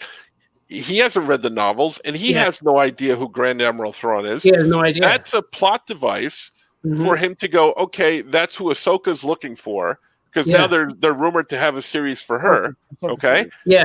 That's a plot device for him to follow. We're the ones that are shitting our pants going, what did she just say? What did she just say? Because that fan service is for us. It's not for us. That's what I'm trying to say. But he asked me. He asked me who it was. The movies, it sucks. But not to the detriment of people. I never said the word. You did too. But not to the detriment. Yeah, but it sucks. I said I love every minute of it. No, you didn't. But but means that there's something there. I understand the problems. I understand the problems with pushing the plot forward. I understand that the fan service could. It's not a problem. That's what I'm saying. It's not a problem. Fan service is not a bad word. It's good stuff. Look at all the Avengers movies had tons of fan service. I know there's a lot of times when we talk about fan service and other things besides Mandalorian, and people, I almost said a bad word. So you almost made me say a bad word. People hate it. There was too much fan service. There was fan service in the Joker movie. This is okay. When it's ineffective fan service, we get angry. It's like, oh, you're pandering to us and not giving us anything interesting. And that's Star Trek Discovery. You guys are driving me Michael Burnham, Spock's sister. There's no point to it. I don't want to. I know why she's there, and I can't tell you. I'm going to save that for the Ahsoka's sister. I'm going to save it for the pod. You're going to hate my theory about. You can come on Thursday and talk about it when we. If you want me to, I'll come. Yeah. But you're going to hate my theory about why that whole Michael. I love it already that you hate it. Fox. Oh, I hate the theory. I hate it. I hate it myself. And you know what? It'll probably be early evening because, I know I'm talking to Jimmy Palmiotti about his pop killer Kickstarter that he's doing with Dave Johnson. And so I know he wanted to do it Thursday afternoon. I'm like, okay, fine. So we'll see Franco's schedule and Mitch's schedule. I bet if you ask Mike Tyson, does he watch The Mandalorian? He'll say, I really like Ahsoka Tano. Exactly, Ahsoka Tano. Yes. I like Ahsoka. Yes. I like both a tan. I like Sometimes after a fight when my muscles are really hurting, I like to take Ahsoka. Exactly. I like Ahsoka Tano. I'd like to take the black saber and just rub it against me. Just a badass. I've been referred Speaking of Mike Tyson, as my black saber. Rosario Dawson. Speaking of Mike Tyson, if you guys have Hulu, I believe it is on Hulu. You can, or it might be actually on HBO Max. You should check because they have a lot of Cartoon Network stuff. The Mike Tyson Mysteries is hysterical. I love that show. Yeah, they're like 15. They're like 15-minute episodes. They're hysterical. Yeah, they're awesome. You got to watch them, Art. I think you'd enjoy them. Very, very funny. I saw some of them years ago when they first came out. I watched it. It's they have like 4 seasons or 5 seasons. Yep. They're hysterical. No, he's been at Comic-Con like every year to promote the new season. It's like, and see Mike Tyson at the panel. It's like, what the hell's Mike Tyson doing at Comic-Con? Yes, please watch my new cartoon, which is very hilarious. At the Phantom and the pigeons. It's true. Mm-hmm. It's like Funky Phantom. They made a Lego figure of Mike Tyson with the blue jumpsuit. Funky Flash Man. Mm-hmm. I got him, but he fell apart in the package. He fell apart in the package. Have you guys watched on Disney Plus the 616 show? No, some of it. Heard good things though. I've only seen the one episode about Japanese Spider-Man, and it's hilarious. I watched that. Hilarious. I've heard bad things about it, and I didn't hear much about it. But I heard that somebody online, and they could be talking out the side of their assholes, but I heard that they were like kind of hit pieces on some of the creators. Is that a Slot? The Slot. I haven't watched it yet, and I'm really curious too. But I know that they juiced up the drama in that episode for dramatic purposes, and poor Dan's getting a little grief for it. Yeah, because he makes everyone's work time shorter because he's late with scripts. According to the show. According to the show, yeah. Because working the Marvel way, they're trying to say working the Marvel way with Stan and Jack Kirby save time, but when Dan Slott does it, it does not save time. That's what they were trying to say. Yeah, I watched it because I heard stuff too, and then I said, "Oh, well, I'm going to watch it." And the internet is worse than what the show is actually. So I see what they picked up on, because at the end, the boss at Marvel was saying, "Well, Dan, he's on his own schedule." He says stuff like that, and he goes, "Well, we never know what to expect when Dan's writing a story, stuff like that." That's really disappointing because, and listen, I'm not your typical Marvel fan, but for my money, there have been story arcs that are better than Dan's, that are on different characters, whatever, and there's certainly been a ton that have been worse. But I would say consistently for the last 10 plus years that Dan's been at Marvel, you're usually going to get a great story. Yeah, he's good. Well, just think about the statement you just made. 10 plus years writing stories for Marvel. If the guy sucks, they're not going to keep him around for 10 plus years. Plus, he has one of the longest runs on Amazing Spider-Man. I love fantastic. I've said this before on the show. He's the reason I left Spider-Man because of the whole clone saga thing, the clone story. I'm like, this sucks, and I left Spider-Man. I left all that stuff because I couldn't take it. I left Spider-Man because I couldn't take it. The original clone story. Yeah, or was it the one they cut in the 90s? The one in the 90s. Yeah. That's what I meant. I meant that. Yeah, with Scarlet Spider and all that stuff. Yeah. Scarlett Johansson. The Slot brought me back. Yeah. To Spider-Man.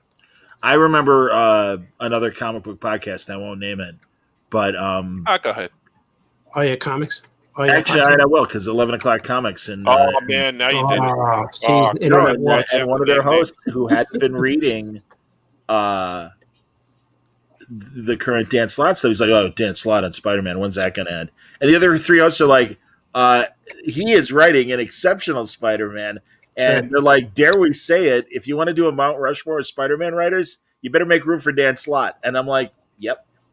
Yep, he left his mark on that title. 100. So yeah. Now, listen, I like what Nick's doing. I love Nick Spencer. He's a great dude, and I think he's a great writer. But and I love what Dan's doing on Fantastic Four. Fantastic Four has been fun as hell because he knows how to write those characters. Yeah, that's seriously, man. Like especially when Spider-Man would show up in Fantastic Four stories, or vice versa. After they took everyone's memories away, Mephisto and all that nonsense, and they had the first story. My sister, Mephisto. Exactly, my sister, Mephisto. Exactly. They had a short in the Brand New Day run, Spider-Man Fantastic Four story, and it was great. And he really they were strangers to him, and he's all bummed out because he's known him forever. But it's awesome. At the end of the movie, they get their memories back, and Sue is hugging him, and it's like, "Oh, Peter, how could we have forgotten?" Yeah. And it's like, and it's, or God, when Johnny dies, Oh yeah. And Peter takes Franklin to. Well, that was Hickman. That's Hickman actually, but still another great moment that makes me cry when Peter takes Franklin to the rooftop and he's like, "I know what it's like to lose your favorite uncle," and you're like, and he throws him off. Oh, well. He webs him up. Leaves him up there for 3 days. Man, you miss your uncle now? Huh? Spidey. Slot writes a great Johnny Storm. He really, really does. Those great miniseries that he did with Ringo about Johnny and Spider-Man and Human Torch crossovers. They're just fun romps. They were always just fun stories. I don't think I remember. It was Slot and Ringo. I thought it was Ringo that drew those. Hello, Ringo. No, Maybe I don't know which one. Which one to use, Ringo? Hold on, I'll look it up. But that's unfortunate that they painted Slot in that. Yeah. It was kind of meant for comedy, but yeah, you shouldn't. on the internet.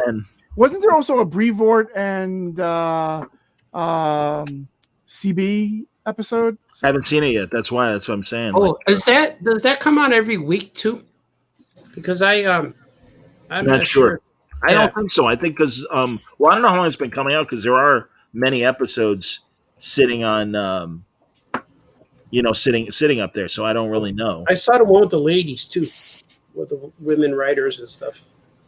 But they created Miss Marvel. I'm stupid. It was Carl Kiesel who wrote it. I apologize. That I remember. That's a long time ago. Yeah. I like it. Leave it off. Leave They should do a show like that with just me and Franco on there. And also Parker did one. Mm-hmm. Jeff Parker. By the way, another guy. Jeff Parker, yeah. Underrated, brother. Capable of writing a bad story. But he's very underrated. Massively underrated. I like Absolutely. That guy. We did that Batman Black Friday event a couple weekends ago. Wow. And I know. And he was on both the Hangout hour, but also in preparation. I interviewed a lot of creators to promote it, and we spent like 2 hours talking about Batman 66 and how great it was. Is he the guy we always meet at C2E2 and hang out at the bar? Jeff Parker? He's one of them. Yeah, really, really tall. Handsome guy, red hair or brownish. Well, that's blondish that's brown. That's Mike Perkins. Yeah, that's Perkins. Yeah, Mike Perkins. Yeah, he's cool. The British guy. He's British. Oh man, he's been killing it on artwork lately. He's doing some future state stuff, and he's doing he did a Swamp Thing piece, and he's got some awesome stuff. And his Lois Lane was crazy awesome. Lois Lane is beautiful. I have the trade, I have the issues. I haven't read them. Artie, you got to read his Lois Lane story with Rucka because it all takes place in Chicago. Oh, yeah, it does. They're at the Drake Hotel. Nice. And they're by the bridge over the Chicago River and the riverfront area there with all the little shops and stuff. It cracked me up. I was so proud of him. And in fact, when I was working at CBS Radio, I would take Lakeshore Drive to work, and I'd see the Drake Hotel, and I was sitting in traffic, and I pulled out my phone and took a snapshot of the Drake, and I'm like, I'm off before I go in for my radio shift, I'm headed to the Drake to have coffee with Lois and go over some notes, and everybody was going nuts, going, That was such a good book. Such a good book. Greg and Mike really they killed it. They killed it on that. I gotta read it. And I haven't read comics in a while. We've been waiting literally for 20 plus years for a great Lois Lane book. And honestly, I used to ask hey, how you doing? All right, what's going on? I'm like, you got all these people that would kill to write a Lois Lane book. What the fuck are you waiting for? Was this a one shot or is it a series? No, it was 11 issues or 12 issues. Oh, wow. They did that, and they did Jimmy Olsen. Yeah, and Steve. I was not a fan of the Jimmy Olsen one. Oh, I loved it. I was going to say, Steve Lieber and Matt Fraction. Was there a big and it's great, Artie, because that was it was like the old Silver Age. Yeah. Little short Jimmy Olsen stories when you'd get a comic and there'd be 3 stories in it and stuff. I just didn't like it was like a constant breaking of the fourth wall feeling, and I read it, but I didn't dig it. You're just a hater, Negan. Let's face it. We pitched a Jimmy when Olsen it's not Star Trek Discovery. You're just a football. Are you leaving, Francis? Yeah, I gotta go. I gotta go too. We can wrap up. I should actually go too because I gotta do. Let's wrap up. All right, let's wrap. All right. Follow us when you see us. You guys are awesome. Good job. See, I kept my cool for the most part. You didn't get mad this time, Johnny. Here, final comments. You didn't yell at anybody. Final comments from people, real fast. Everyone's yelling at me about the Mandalorian. What are you talking about? Because you suck. 616 slot episode felt like reality TV manufactured drama. Absolutely, Ed. Yeah, a little bit. They're trying to be funny, but the humor really makes Dan look unprofessional and inconsiderate of other creators. 100%. And also, I was really pleased that on Twitter, so many fellow Marvel creators are like, that was all fiction. Dan is awesome. We love Dan. Yeah. So I agree. Good. Also, unfortunately, the Iron Man 2020 event that is highlighted didn't turn out so great. So the Dan Slott haters lashed onto those aspects to make mountains out of molehills. Yeah. The internet took it and ran with it. Oh, I guess we're out of time. No ghost stories. We'll do them next time. Yeah, I got a good one. I got a new one. All right. Thank you. Follow us when you see us. Yeah. No fighting, no crime. Be nice to each other. Things of that nature. I like Pink very much, Lois. I like Pink very much, Lois. I like Pink very much, Lois. And Luisa. My Mexican Lois somewhere out there.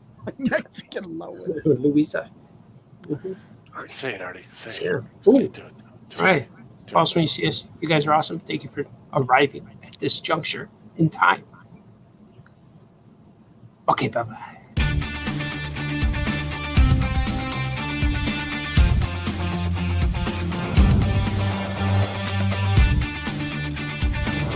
Megan hates Mandalorian.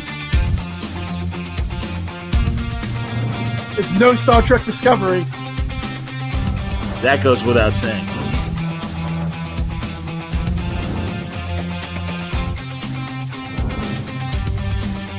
When am I going to get a new picture?